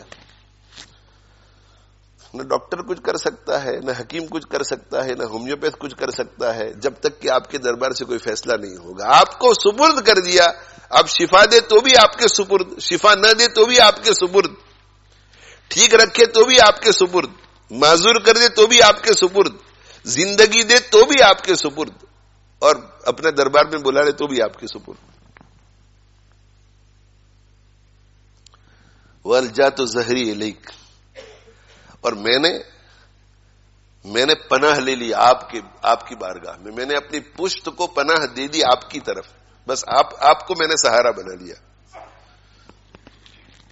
رغبتن ورہبتن الیک، آپ سے ڈر بھی ہے مگر آپ کی طرف رغبت بھی ہے، آپ رحمت فرمائیں گے. لا ملجأ ولا منجأ منک الا الیک، بچنے کی کوئی جگہ نہیں ہے، پناہ کی کوئی جگہ نہیں ہے آپ سے، مگر آپ کے دربار میں انسان اللہ کے حوالے کر دے، اپنے آپ کو اللہ کے حوالے کر دے، تو متقی تقوی اختیار کرو. تقوی اختیار کرو گے تو تکلیف آئے گی، مصیبتیں آئے گی، مگر بولو بھائی پریشانی نہیں ہوگی. الا بذکر اللہ تطمئن القلوب. اور ہو سکتا ہے کہ ابھی ایسا لگے کہ نہیں یار مجھے جو اگر کینسر ہو گیا تو مجھے تو بہت ڈر لگتا ہے، مجھے نہیں، وہ جب وہ وقت آئے گا تو اللہ تعالیٰ آپ کو سکینہ نازل ہوگی، سکینہ. تو اللہ تعالیٰ شانہ جب تقوی ہوتا ہے، ولایت حاصل ہو جاتی ہے، متبع سنت ہو جاتا ہے، دیندار ہو جاتا ہے، پرہیزگار ہو جاتا ہے، زہد اختیار کر لیتا ہے، تو اللہ تعالیٰ تکلیف اور مصائب کے اسباب بھی نہیں آنے دیتے. اور اگر مصلحت کی وجہ سے ہمیں رفع درجات دینے کے لیے، اپنا قرب دینے کے لیے، صبر کا ماحول پیدا کرنے کے لیے تکلیف اور مصیبت میں مبتلا کریں گے تو پھر پریشانی نہیں ہوگی، پریشانی نہیں ہوگی، سکینہ نازل ہوگی قلب پر، بہت سکون ملے گا. فرشتے اتریں گے، فرشتے جائیں گے تو ان کی صحبت سے ہمت ملے گی. اور بعض لوگوں کو تو فرشتے نظر بھی آتے ہیں، فرشتے نظر بھی آتے ہیں بعض لوگوں کو. ایک صحابی رضی اللہ تعالیٰ عنہ کا غالباً گزشتہ ہفتے بھی ذکر کیا تھا کہ ایسی بیماری میں مبتلا رہے کہ کئی سالوں تک بس ایک ہی حالت میں پڑے رہے، وضو، استنجا، سب کچھ ایک ہی حالت میں. تو کسی نے کہا کہ آپ کے چہرے میں کوئی فرق نہیں آتا، پزمردہ ہو جاتا ہے چہرہ، پیل ہو جاتا ہے، آپ بالکل تر و تازہ جیسے 10 سال پہلے تھے ویسے ہی آج بھی ہیں. راز کیا ہے؟ تو کہا کہ جب سے میں بیمار ہوتا ہوں صبح اور شام فرشتے آتے ہیں اور مجھ سے مصافحہ کر کے جاتے ہیں. یہ ان کی صحبت کی برکت کہ دل مضبوط ہو جاتے ہیں. اس لیے میرے بھائیوں، کام جو کرنے کا ہے وہ ایک ہی، اپنا تعلق اللہ سے جوڑو. ابھی غزہ کے جو وہاں کے جو احوال ہمارے سامنے آتے ہیں تو دیکھ کر کے ہمارے بدن میں جھرجھری پیدا ہو جاتی ہے، دل دھڑکنے لگتا ہے. لیکن وہ نارمل زندگیاں گزار رہے ہیں، یہ کیسے ہو سکتا ہے؟ لیسٹر کے کسی دور کے کونے میں اگر کسی جگہ بم گرے اور پتا چلے کہ کوئی دشمن ہے، اس نے حملہ کر دیا ہے، تو یہاں ہم گھبرا جائیں گے یہاں، اور وہاں چاروں طرف بمباری ہو رہی ہے. اتنی بمباری، لیکن اس کے باوجود بھی جب بمباری نہیں ہو رہی ہوتی ہے، جن جگہوں پر بمباری نہیں ہو رہی ہوتی ہے، تو وہاں لوگ چلتے پھرتے ہیں، ایک دوسرے سے بات چیت کرتے ہیں، اور ایسے غموم میں بیٹھے نہیں رہتے. غموم کفناتے بھی ہیں، دفناتے بھی ہیں، نماز جنازہ بھی پڑھ رہے ہیں. جو زخمی ہو جاتے ہیں تو جو تندرست ہوتے ہیں وہ زخمیوں کو اٹھا کے ہاسپٹل بھی لے جا رہے ہیں. یعنی نارمل زندگی، جو کچھ ملتا ہے کھا لیتے ہیں، پی لیتے ہیں، سب مل جل کر. یہ ان کے دلوں کو کون مضبوط کر رہا ہے؟ ان کو کون سکون دے رہا ہے؟ اللہ دیتا ہے. حالات آتے ہیں تو اللہ دیتا ہے، اس پہ بھروسہ رکھو، اس پہ بھروسہ رکھو.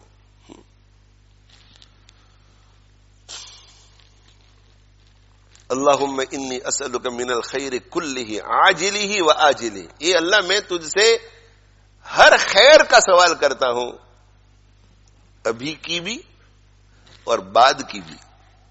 اور واعوذ بک من الشر کلہ عاجلہ و آجلہ. اور اے اللہ میں آپ کی پناہ مانگتا ہوں ہر شر سے، ابھی کے شر سے بھی اور فیوچر کے شر سے بھی. اور یقین رکھو کہ اللہ تعالی شانہ مصیبت اور تکلیف ہی سے بچا لیں گے. لیکن اگر تقوی کے بعد ان دعاؤں کے بعد اللہ پہ بھروسہ کرنے کے بعد اللہ نے فیصلہ ہی کیا کہ نہیں، میں میرے بندے اور میری بندی کو تکلیف اور مصیبت میں ڈالنا ہی چاہتا ہوں، تو اللہ تعالی شانہ آپ کی ان تقوی والی محنتوں کو، دعاؤں کو، اللہ پہ بھروسہ کرنے کو ضائع نہیں کریں گے. اللہ آپ کو ہمت دیں گے، صبر دیں گے، ایسی ہمت اور ایسا صبر دیں گے کہ دیکھنے والے حیران و پریشان ہوں گے، دیکھنے والے حیران و پریشان ہوں گے. میں نے ایسے چھوٹے چھوٹے بچوں کو 7 سال 8 سال 9 سال کے بچوں کو دیکھا، کینسر میں مبتلا ہے، بڑی تکلیف میں ہے، لیکن بس خاموش ایسے بستر پہ پڑے ہوئے ہیں، نہ کوئی شکوہ نہ شکایت، نہ امی امی نہ ابو ابو، بس سکون سے ایسے پڑے ہوئے ہیں. اور وہ ڈاکٹر اور نرس کا کہنا یہ تھا کہ ہمیں تو سمجھ میں نہیں آتا کہ اس وقت اس کی جو حالت ہے، اس حالت میں صبر کیسے کر رہا ہے. یہ اللہ کراتا ہے، اللہ کرواتا ہے. اللہ تعالیٰ شانو فضل فرماتے ہیں، خصوصی فضل فرماتے ہیں. تو تکلیفیں آتی ہیں، مصیبتیں آتی ہیں، سب پہ آتی ہیں. انبیاء علیہم الصلوۃ والسلام پہ آتی ہے، جو اپنے ہوتے ہیں ان پر اور آتی ہیں. کیوں بھائی؟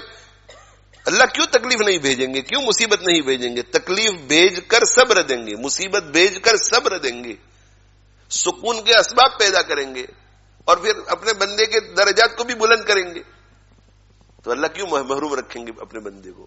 ہاں، ہمیں اپنی بندگی دکھانے کے لیے، عبدیت دکھانے کے لیے، اپنی عاجزی اور کمزوری دکھانے کے لیے اللہ کا حکم یہ ہے کہ ہمیں اللہ سے عافیت مانگنی چاہیے.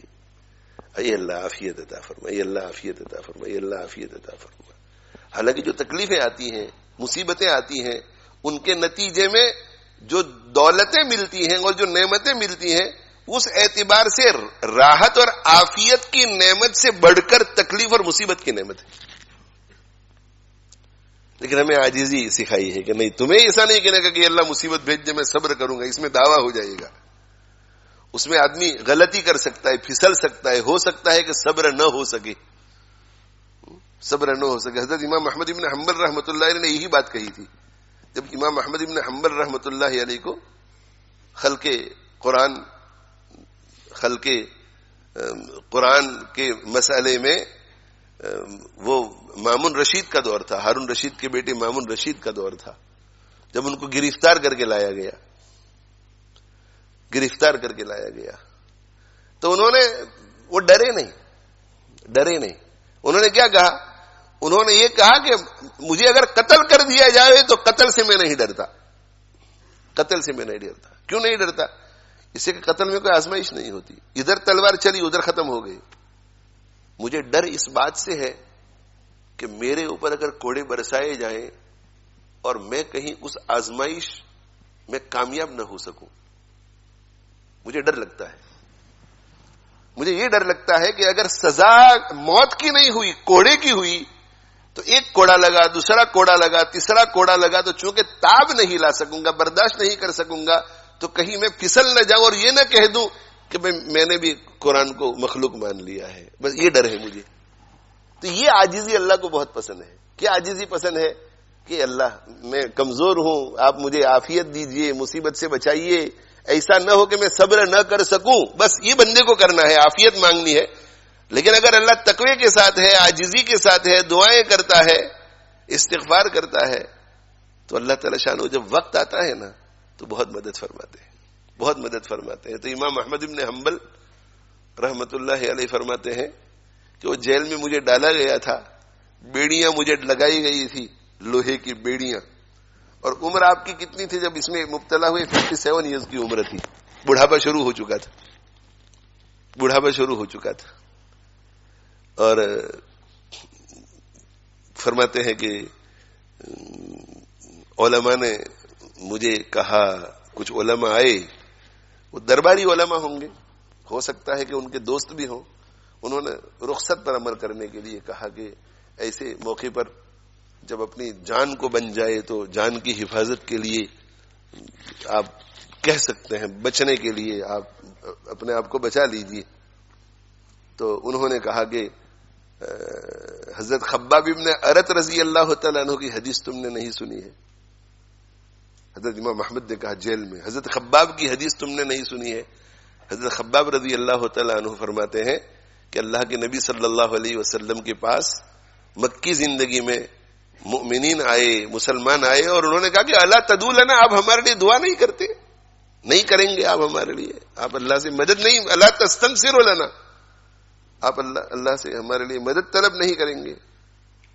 تو آپ صلی اللہ علیہ وسلم نے ارشاد فرمایا کہ تم جلدی کر رہے ہو، اللہ تعالی شانہ کی مدد ضرور آئے گی، لیکن اللہ کی مدد آتی ہے ایک مدت آزمائش کی گزر جانے کے بعد. اور پھر فرمایا کہ تم سے پہلے ایسے لوگ گزرے ہیں کہ ان کو آرے سے چیرا جاتا تھا. آرے سے 100 سے چیرا جاتا تھا اور بدن کے 2 ٹکڑے ہو جاتے تھے، لیکن پھر بھی انہوں نے صبر کیا، اوف نہیں کیا. اور تم سے پہلے ایسے لوگ گزرے ہیں کہ لوہے کی کنگیاں لائی جاتی تھی، لوہے کی کومز لائی جاتی تھی اور ان کے بدن میں داخل کی جاتی تھی ایسے، اور ان کی چمڑی اور ان کے پٹھے وغیرہ کے ساتھ ہڈی تک اسے گھسایا جاتا تھا اور اس طرح ان کو چیرا جاتا تھا، لیکن پھر بھی وہ حق راستے سے ان چیزوں نے بھی ان کو ہٹایا نہیں. تو امام محمد بن حنبل رحمۃ اللہ علیہ فرماتے کہ تم مجھے ترغیب دے رہے ہو کہ میں ڈر جاؤں کوڑوں سے، میں ڈر جاؤں اس سے. اور پھر انہوں نے کہا کہ موت کا تو مجھے ڈر ہے ہی نہیں، ڈر مجھے ہے تو یہ ہے کوڑوں کا، کہ کہیں ایسا نہ ہو کہ 1 2 4 کوڑے لگے اور پھر میں پھسل جاؤں.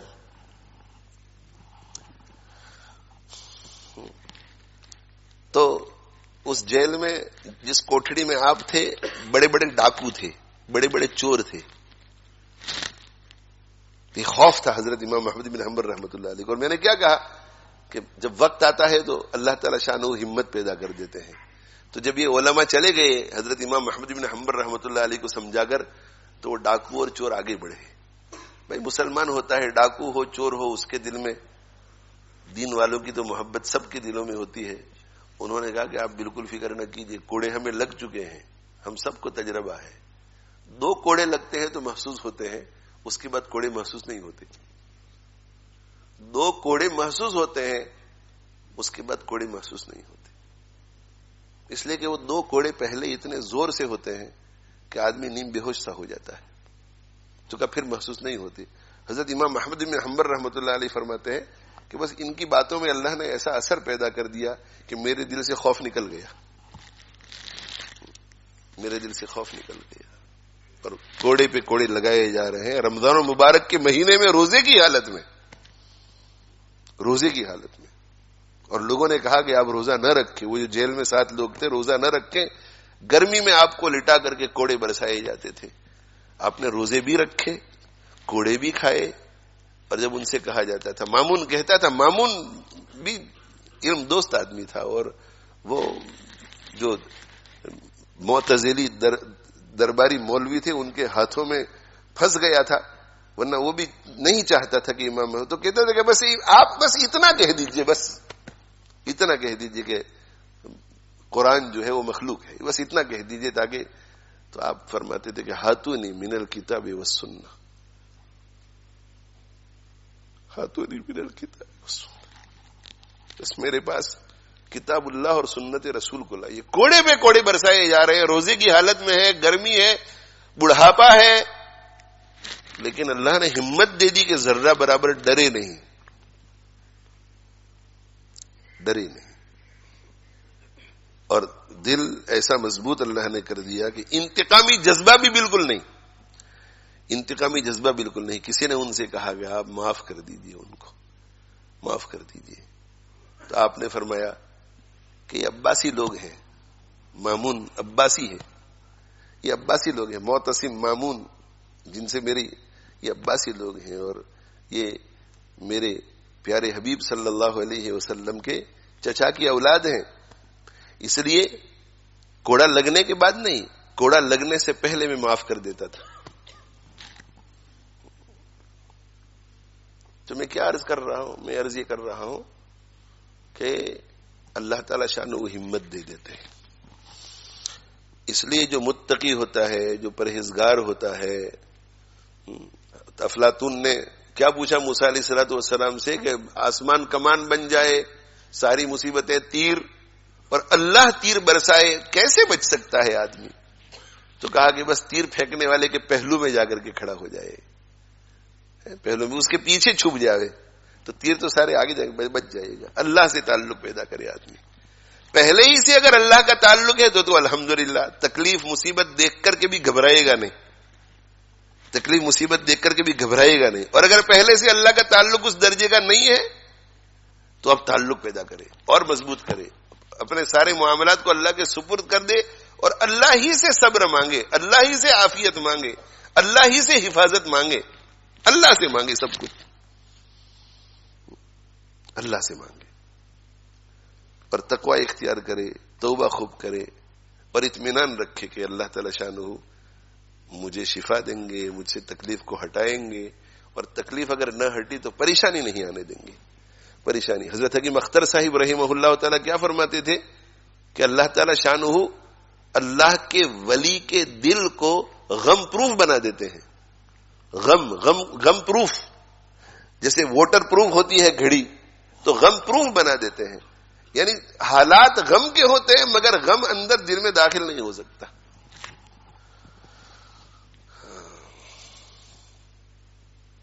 دل متاثر نہیں ہوتا، دل کو تکلیف نہیں پہنچتی، دل پریشان نہیں ہوتا. حضرت قاری طیب صاحب رحمۃ اللہ علیہ کو کچھ یونیورسٹی کے طلبہ ملنے کے لیے گئے اور انہوں نے کہا کہ حضرت ہم نے یہ سنا ہے علماء سے، وہ قرآن اور حدیث کی روشنی میں ہمیں سمجھاتے ہیں کہ مصیبتیں آتی ہیں، تکلیفیں آتی ہیں، وہ نافرمانوں پہ آتی ہیں، اللہ کے نیک بندوں پر نہیں آتی. مگر ہم تو دیکھتے ہیں کہ اللہ کے نیک بندوں پر زیادہ تکلیفیں آتی ہیں، مصیبتیں زیادہ آتی ہیں. انہوں نے سوال کیا اس وقت بھی دیکھو پوری دنیا میں مسلمانوں کے اوپر کتنی مصیبتیں اور تکلیفیں ہیں. تو کوئی کہہ سکتا ہے نا کہ کہاں ہے ایمان؟ مسلمانوں کے دلوں میں بھی یہ شبہات آتے ہیں کہ یار ہمارے پاس ایمان ہے، دوسروں کے پاس بنیادی چیز ایمان تو نہیں ہے، ہمارے پاس ایمان تو ہے. تو قاری طیب صاحب رحمۃ اللہ علیہ نے فرمایا کہ اصل میں اس کو سمجھنے کے لیے آپ کو یہ سمجھنا پڑے گا کہ تکلیف کسے کہتے ہیں. تکلیف کسے کہتے ہیں؟ تکلیف تو اس کو کہتے ہیں کہ آدمی پریشان ہو جائے، پریشان ہو جائے.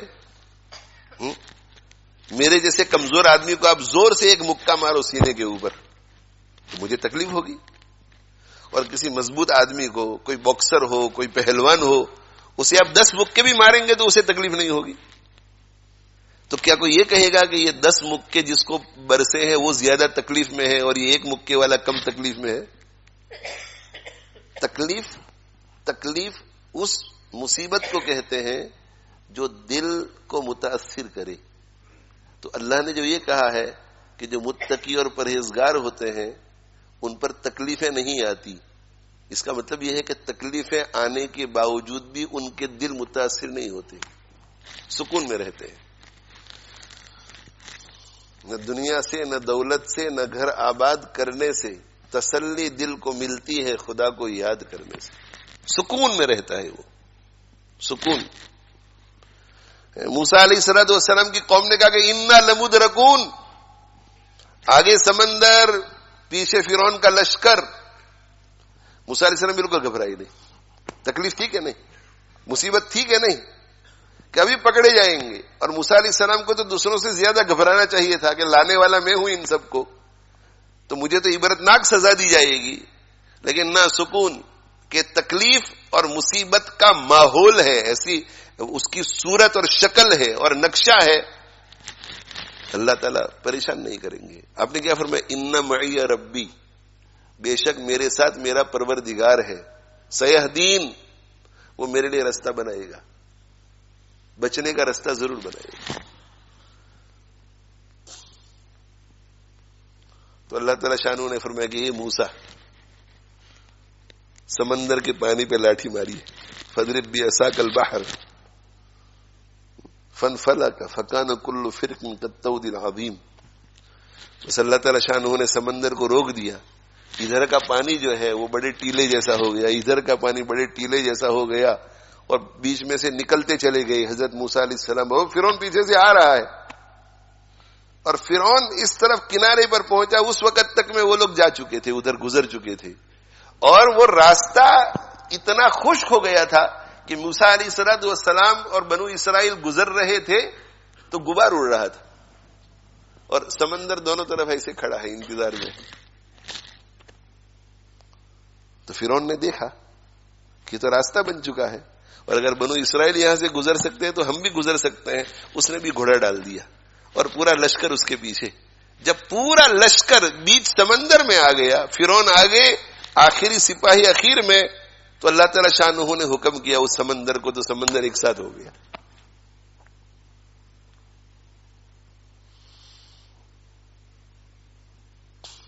اس لیے جو سب سے بڑا ہتھیار ہمارا ہے وہ تقویٰ ہے.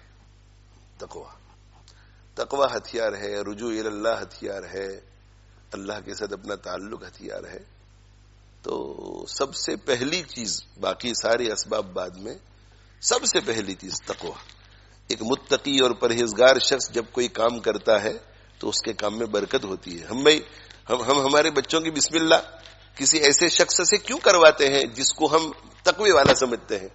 اس لیے کہ ہمارا اعتقاد ہوتا ہے کہ میں بسم اللہ الرحمن الرحیم کراؤں گا اور وہ بسم اللہ الرحمن الرحیم کرائیں گے تو دونوں میں فرق ہے کہ نہیں؟ جن سے ہم بسم اللہ الرحمن الرحیم کراتے ہیں وہ خود کو تو بزرگ نہیں سمجھتے، مگر لوگوں کی عقیدتوں کی وجہ سے کر دیتے ہیں کہ ان کا حسن ظن کام آ جائے گا اور کام ہو جائے گا. لیکن ہم کیوں کرتے ہیں؟ تقوی والے. نماز جنازہ ہم تقوی والوں سے کیوں پڑھواتے ہیں؟ ہم بھی کہہ سکتے ہیں اللہ اکبر، اور ہمیں بھی وہی پڑھنا ہے جو وہ پڑھیں گے. اللہ اکبر سبحانک اللہم و بحمدک، اللہ اکبر اللہم صلی علی محمد، اللہ اکبر اللہم اغفر لحینا و میتنا، اور اللہ اکبر اور السلام علیکم ورحمۃ اللہ. کیوں بھائی؟ اس لیے کہ ہمارا اعتقاد ہے کہ وہ تقوی والا ہے. تقوی والا شخص بسم اللہ الرحمن الرحیم کرائے گا تو میرے بسم اللہ الرحمن الرحیم کرانے کا وہ اثر نہیں ہوگا جو اس کا اثر ہوگا. اسی طرح میں نماز جنازہ پڑھاؤں گا، وہ نماز جنازہ ایک جیسی ہوگی، لیکن وہ تقوی والا ہے تو مغفرت کے باب میں اس کا جو اثر ہوگا وہ میرا نہیں ہوگا. گھر لیتے ہیں تو کہتے ہیں بھائی حضرت کو بلاؤ، حضرت آ کر کے دعا کرا دیں گے. بھائی کیوں حضرت کو بلاتے ہیں؟ اس لیے کہ میں بھی دعا تو کر سکتا ہوں اور کروں گا بھی، ابھی بھی کروں گا، بعد میں بھی کروں گا، لیکن حضرت آئیں گے تو حضرت کی دعا میں جو برکت ہوگی، جو تاثیر ہوگی، وہ میری دعا میں نہیں ہوگی، ہے نا. جو لوگ حضرتوں کو نہیں مانتے نا، بزرگوں کو نہیں مانتے، ان کے گھروں میں بھی جب مصیبتیں آتے ہیں تو وہ نہ مانتے ہیں پھر بھی جاتے ہیں حضرتوں کے پاس دعا کرانے کے لیے. دعا فرما دیجیے، میسیجز بھیجتے ہیں کہ دعا کر دیجیے، دعا کر دیجیے، دعا کر دیجیے. کیوں بھائی آپ دعا کیوں نہیں کرتے؟ ان سے کیوں کراتے؟ آپ تو کر رہے ہیں، پھر ان سے کیوں کرا رہے ہیں؟ آپ تو کر رہے ہیں، ان سے کیوں کرا رہے ہیں؟ اس لیے کہ ان سے ہمیں اعتقاد ہے کہ ان کی دعا زیادہ. بھائی کیوں زیادہ؟ اس لیے کہ تقوی کی وجہ سے برکت زیادہ ہوتی ہے. تو آپ فلسطین کے لیے یا فلسطین کے علاوہ کسی بیماری کے لیے، کسی مصیبت کے لیے، کسی تکلیف کے لیے، کسی حاجت کے موقع پر اولاد پریشان ہو گئی، جس کسی چیز میں کامیابی حاصل کرنے کے لیے جو قدم بھی اٹھانا چاہتے ہیں، دنیا دار الاسباب ہے، اسباب اختیار کرنے چاہیے. اسباب میں اللہ تاثیر پیدا فرماتے ہیں، مگر تقوی کے بغیر قدم اٹھائیں گے اور تقوی کے ساتھ قدم اٹھائیں گے تو دونوں میں زمین آسمان کا فرق ہوگا. تقوی کے ساتھ اگر قدم اٹھائیں گے تو تیر فوراً نشانے پہ لگ جائے گا، انجام بہتر ہوگا. اگر اللہ نے مقدر میں لکھا ہی ہے تو وہی ہو کر رہے گا جو اللہ چاہے گا، مگر انجام اچھا نکلے گا آپ کے تقوی کی برکت سے. انجام اچھا نکلے گا آپ کے تقوی کی برکت سے، انجام بہت اچھا ہوگا. ایک شخص بیمار ہو گیا اور آپ نے تقوی اختیار کیا اور تقوی اختیار کر کے اللہ کی طرف رجوع کیا اور مسنون دعائیں پڑھ کے اس کو رقیہ کیا. ایک صحیح کام کیا نا آپ نے. مقدر میں موت ہے تو مرے گا وہ، لیکن کیا ہوگا؟ اللہ بہت آسانی پیدا فرمائے گا. اللہ بہت آسانی کے ساتھ آپ کے اس رقیہ وغیرہ کی برکت سے اس کی زندگی میں اضافہ نہیں ہوا تو حسن خاتمہ اور ولایت میں برکت ہوگی، اس میں اضافہ ہوگا. یہ یقین پیدا کرو میرے بھائیوں، یقین پیدا کرو. میں بھی اس سے کوڑا ہوں، آپ میرے لیے بھی دعا کریں کہ اللہ ایسا یقین مجھے بھی نصیب فرما دے. ہم سب کو، ہمارے سب متعلقین کو یقین پیدا فرما دے، نصیب کر دے. تقوی کی برکت سے چیزوں میں تاثیر بہت زیادہ ہوتی ہے، بہت زیادہ ہوتی ہے. اللہ تعالی شانہ مجھے آپ کو عمل کی توفیق عطا فرمائے، اور اللہ تعالی شانہ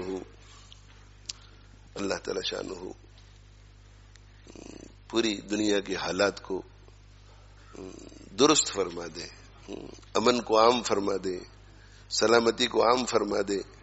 اور فلسطین میں بھی اس وقت جو جنگ بندی ہوئی ہے، اللہ اپنی قدرت کاملہ سے دائمی جنگ بندی کے فیصلے فرما دے اور فلسطینیوں کو ان کا اپنا ملک نصیب فرمائے جس میں وہ آزادی کے ساتھ رہ سکیں، جس میں وہ مکمل انڈیپینڈنٹ ہو، مستغنی ہو، کسی کے محتاج نہ ہو. اور اللہ تعالی شانہ جن جن لوگوں کی وفات ہوئی ہے اس جنگ میں، اللہ سب کو شہادت کے مقام پر فائز فرمائے. جو معذور ہو گئے ہیں اللہ تعالی شانہ ان کے لیے صحتوں کے اسباب پیدا فرمائے، صبر عطا کر کے اللہ تعالیٰ ان کے لیے ولایت اور رفع درجات کے اسباب پیدا کریں، اور جو صحیح سالم ہیں اللہ تعالیٰ شانہ ان کی عمروں میں اور صحتوں میں اور دینداری میں خوب برکت عطا فرمائے، اور فلسطین کی ترقی میں ان کو معین اور مددگار بنائے، اور پوری دنیا میں جتنے لوگ جن جائز اسباب کو اختیار کیے ہوئے ہیں اللہ تعالیٰ شان سب کو جزائے خیر عطا فرمائے، اور سب کے اسباب میں اللہ تعالیٰ شان خوب برکت پیدا فرمائے۔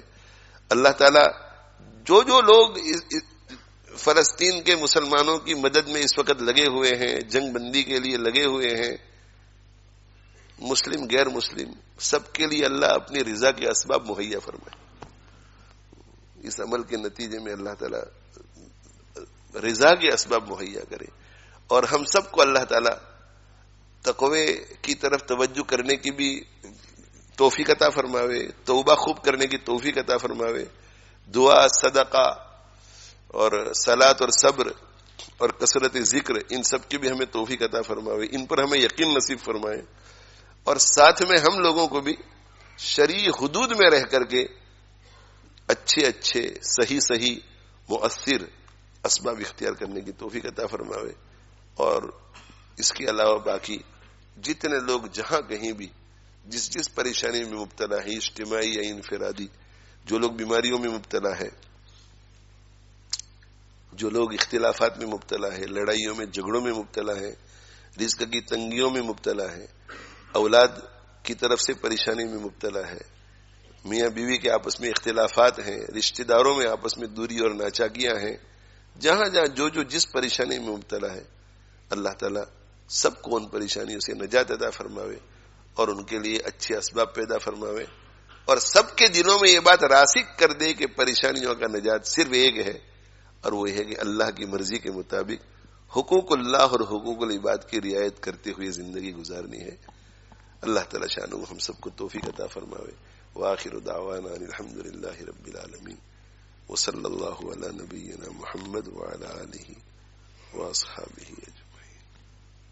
ہمارے لیے یہی ایک بات ہے کہ ہر مصیبت کا، پریشانی کا علاج اللہ سے تعلق، اور اسباب بھی پھر اختیار کرو، یعنی اعتدال ہے۔ ایسا نہیں کہتے کہ اسباب ہی اختیار کرتے رہو اور یا ادھر ہی لگے رہو اور اسباب نہیں، اسباب تو اختیار کرتے بھائی، سب کے لیے دعا کرو۔ ہاں، کافی لوگ بیمار بھی ہیں، ابھی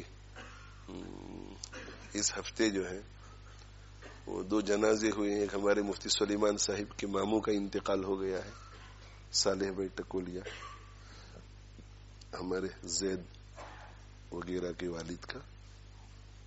بہت پرانے آدمی تھے، اور ہم ان کو دیکھتے ہیں کہ جب وہ جوانی میں تھے اسی وقت سے ماشاءاللہ 5 وقت تک یہ نمازیں پڑھ رہے ہیں۔ یہ ہیں مفتی سلیمان صاحب کے والد ہیں۔ یہ ہمیں تو بڑے ہی نظر آتے تھے، اس وقت بھی بڈھے ہی نظر آتے تھے، جب ہم 10 سال کے تھے تو یہ 30s میں ہوں گے، مگر یہ لوگ یہاں بننا اسٹریٹ میں غلام بھائی شیخ ہیں، ولی بھائی شیخ ہیں، اور بھی لوگ ہیں۔ یہ اس دور میں 1973 سے 5 وقت کی نمازیں پڑھنے والے لوگ ہیں ماشاءاللہ۔ حافظ ٹکولیا صاحب ہمارے، تو صالح بھائی جو ہے موت بھی اچھی آئی ان کی ماشاءاللہ۔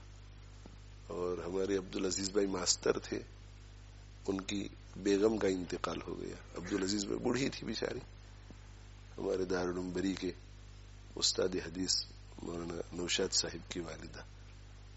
تو ان دونوں کے لیے بھی مغفرت کی دعا کریں، باقی سب مرحومین کے لیے مغفرت کی دعائیں کریں، ایصال ثواب کریں، اور بیماروں کے لیے بھائی خصوصیت کے ساتھ شفا کی دعا کریں۔ ہماری چھوٹی بہن حسینہ کی طرف سے مجھے کافی فکر ہے، یہ میں اس لیے کہہ رہا ہوں تاکہ آپ لوگ دل سے دعا کریں گے کہ اللہ تعالی شانہ ان کو بیماری سے بچائے، جو بیماری ہے اللہ شفا عطا فرمائے، اور اگر اللہ تعالیٰ کے یہاں تقدیر مبرم ہے اور اس بیماری کا آنا مقدر ہے تو اللہ تعالیٰ پورے خاندان کو بھی اور ان کو بھی بہت زیادہ ہمت دے، صبر دے. یہ آج جو بیان میں سوچ بیان کی گئی، اللہ تعالیٰ ایسی سوچ عطا فرما دے. اللہ تعالیٰ شانہ ہو. پوری زندگی اس کی بیماریوں میں گزری، لیکن بیماریوں کے علاوہ بھی گھریلو کام کاج، بچوں کی تربیت. ہمارے آدم بھائی بیچارے نیک آدمی ہیں وہ بھی، مگر وہ مجھے تنہائی میں کہتے ہیں کہ میرے بچے جو ہیں ان میں جو کچھ بھلائی آپ کو نظر آتی ہے وہ آپ کی بہن کی وجہ سے ہے. کہ میں تو گھر سے باہر رہتا ہوں. تو ماشاءاللہ وہ 2 بچیاں ان کی ہے. تو شادی کرنے کے بعد انہوں نے حفظ کیا، اور ایک نے 6 مہینے میں حفظ کیا، ایک نے 7 مہینے میں. تو بہرحال مگر یہ کہ گھریلو کام کاج سب کبھی بیٹھتی نہیں. ابھی بھی ان کو جبر کرنا پڑتا ہے کہ اب بہو بھی اچھی ملی ماشاءاللہ، اللہ اس کو بھی بیچاری کو جزائے خیر دے. ہماری اسماعیل و اسواد کی بیٹی. تو بہرحال ہماری بہن کے لیے خاص دعا فرمائے. یوسف بھائی کے لیے بھی آپ لوگوں نے بہت دعائیں کی. ان دعاؤں کے نتیجے میں یاد رکھ کر کے دعا کرنی چاہیے. حضرت مفتی احمد خان پوری صاحب دامت برکاتہم پر میں نے شاید 1.5 مہینے کے بعد آج میسج کیا. 1.5 مہینہ گزر گیا ہوگا، اور ایسے ہی میسج کیا خیر خیریت کے لیے کہ حضرت آپ کے لیے دعا کر رہا ہوں، آپ میرے لیے دعا فرمائیں. اور میں نے کہا کہ بھائی ہر مرتبہ ایک ہی شکوہ. تو حضرت کا وہاں سے میسج ہے، حضرت نے فرمایا کہ میں آپ کے لیے بھی دعا کر رہا ہوں، یوسف بھائی کے لیے بھی دعا کر رہا ہوں، آپ کی بہن کے لیے بھی دعا کر رہا ہوں، اور آپ کی والدہ کے لیے بھی دعا کر رہا ہوں، اور مولانا احمد کے محمد سلیم کے لیے بھی دعا کر رہا ہوں. میں نے کہا 1.5 مہینے پہلے بات چیت ہوئی تھی، حضرت اتنے مشغول، خود بیمار، اور یاد رکھتے ہیں. یہ اللہ والے لوگ ہیں. اسی لیے ان کی دعائیں بہت لمبی لمبی ہوتی ہیں، جو کہ سب کا نام لے لے کر دعا کرتے ہیں، اللہ سے مانگتے ہیں. تو ہماری بہن کے لیے بھی سب دعا کیجیے کہ اللہ تعالی شانہ ہو ان کو بہت اچھی صحت دے، عمر میں برکت دے، اور عافیت والی زندگی، اور ہم سب کو، ان کو بھی اور ہمیں بھی عافیت والی موت عطا فرمائے. اور ہماری 3 بہنیں ہیں، ان کے لیے بھی دعا کیجیے. بہنیں ہوتی ہیں، بھائی بھی ہیں، سب ابھی تو بس سب اب اس مرحلے پر پہنچے ہوئے ہیں کہ اب کون کب چلا جائے کچھ کہہ نہیں سکتے. اللہ ہم سب بھائی بہنوں کو بھی اور آپ سب کو بھی اپنے بھائیوں بہنوں کے ساتھ، اور ہم سب کو جسے یہاں جمع کرتا رہتا ہے، جنت میں بھی اللہ جمع کرے. جنت میں بھی جمع کرے، تاکہ ہم ایک دوسرے کو مل کر کے مبارکباد دے سکے کہ بھئی جمعہ کو آتے تھے تو الحمدللہ کامیاب ہو گئے. جمعہ کو آتے تھے، سنتے تھے، عمل کرتے تھے، تو الحمدللہ یہاں پہنچ گئے. اور ایک دوسرے کے مرنے کے بعد بھی بھائی میں بھی مر جاؤں تو مجھے بھولنا مت، دعاؤں میں یاد رکھنا، ایثار ثواب کرنا، دعاؤں میں یاد کرنا، ایثار ثواب کرنا. ایک دوسرے کو یاد بھی رکھنا چاہیے، کرنا چاہیے. غفلت ہماری ہو جاتی ہے، غفلت ہو جاتی ہے. قبرستان میں جاتے ہیں اس وقت بھی ہمیں ہماری وہ دوست احباب یاد نہیں آتے، یعنی یاد تو آتے ہیں ذہن میں، لیکن توفیق نہیں ملتی کہ ایک مرتبہ سورہ اخلاص پڑھ کر کے ہم ثواب پہنچاتے. ہمارے ابراہیم کا بھائی محمد سلیم بھی ہاسپٹل ہی میں ہے ابھی تک، اس کے لیے بھی دعا فرمائے کہ اللہ تعالیٰ جلدی اس کی بہترین نشو نما ہو اور گھر آ جائے. اللہم لک الحمد کما انت اہلہ فصل وسلم علی سیدنا محمد کما انت اہلہ وفعل بنا ما انت اہلہ فإنک اہل التقوی واہل المغفرہ ربنا اغفر لنا وتب علینا انک انت التواب الرحیم. اللهم إنا نسألك من الخير كله عاجله وآجله ما علمنا منه وما لم نعلم ونعوذ بك من الشر كله عاجله وآجله ما علمنا منه وما لم نعلم. اللهم أصلح لنا ديننا الذي هو عصمة أمرنا وأصلح لنا دنيانا التي فيها معاشنا وأصلح لنا آخرتنا التي إليها معادنا واجعل الحياة زيادة لنا في كل خير واجعل الموت راحة لنا من كل شر. اللهم اغفر للمؤمنين والمؤمنات والمسلمين والمسلمات وألف بين قلوبهم وأصلح ذات بينهم وانصرهم على عدوك وعدوهم اللهم اجمع كلمتهم على الحق ووحد صفوفهم اللهم احفظ الحرمين الشريفين والمسجد الأقصى المبارك واجعل اللهم آمنة مطمئنة وسائر بلاد المسلمين اللهم انقذ إخواننا المسلمين المظلومين في فلسطين اللهم انقذ إخواننا المسلمين المظلومين في كل مكان اللهم بارك لنا فيما عطيتنا وقنا واصرف عنا شر ما قضيت لنا اللهم آت نفوسنا تقواها وزكها أنت خير من زكاها أنت وليها ومولاها اللهم أصلح لنا شأننا كله اللهم وفقنا لما تحب وترضى اللهم رب ارحمهما كما ربياني صغيرا اللهم اشف مرضانا وارحم موتانا اللهم اشف مرضانا وارحم موتانا اللهم اشف مرضانا وارحم موتانا اللهم اشف مرضانا وارحم موتانا اللهم اشف مرضانا وارحم موتانا اللهم إنا نسألك حسن الختام والعفو عما سلف وكان اللهم اقسم لنا من خشيتك ما تحول به بيننا وبين معاصيك ومن طاعتك ما تبلغنا به جنتك ومن اليقين ما تهون به علينا مصائب الدنيا ومتعنا اللهم بأسماعنا وأبصارنا وقواتنا أبدا ما أحييتنا واجعله الوارث منا واجعل ثارنا على من ظلمنا ولا تجعل مصيبتنا في ديننا ولا تجعل الدنيا أكبر همنا ولا مبلغ علمنا ولا إلى النار مسيرنا واجعل الجنة هي دارنا اللهم كل خير لكل مسلم ومسلمة اللهم إنا نسألك من خير ما سألك منه نبيك محمد صلى الله عليه وسلم ونعوذ بك من شر ما استعاذ منه نبيك محمد صلى الله عليه وسلم وأنت المستعان وعليك البلاغ ولا حول ولا قوة إلا بالله وصلى الله تعالى على خير خلقه سيدنا ومولانا محمد وعلى آله وأصحابه أجمعين برحمتك يا أرحم الراحمين. ہماری اہلیہ کو بھی بھائی کووڈ ہو گیا ہے مگر ابھی بہتر ہے. سنڈے سے چل رہا ہے سلسلہ, آج کافی بہتر ہے. دعا کیجیے اللہ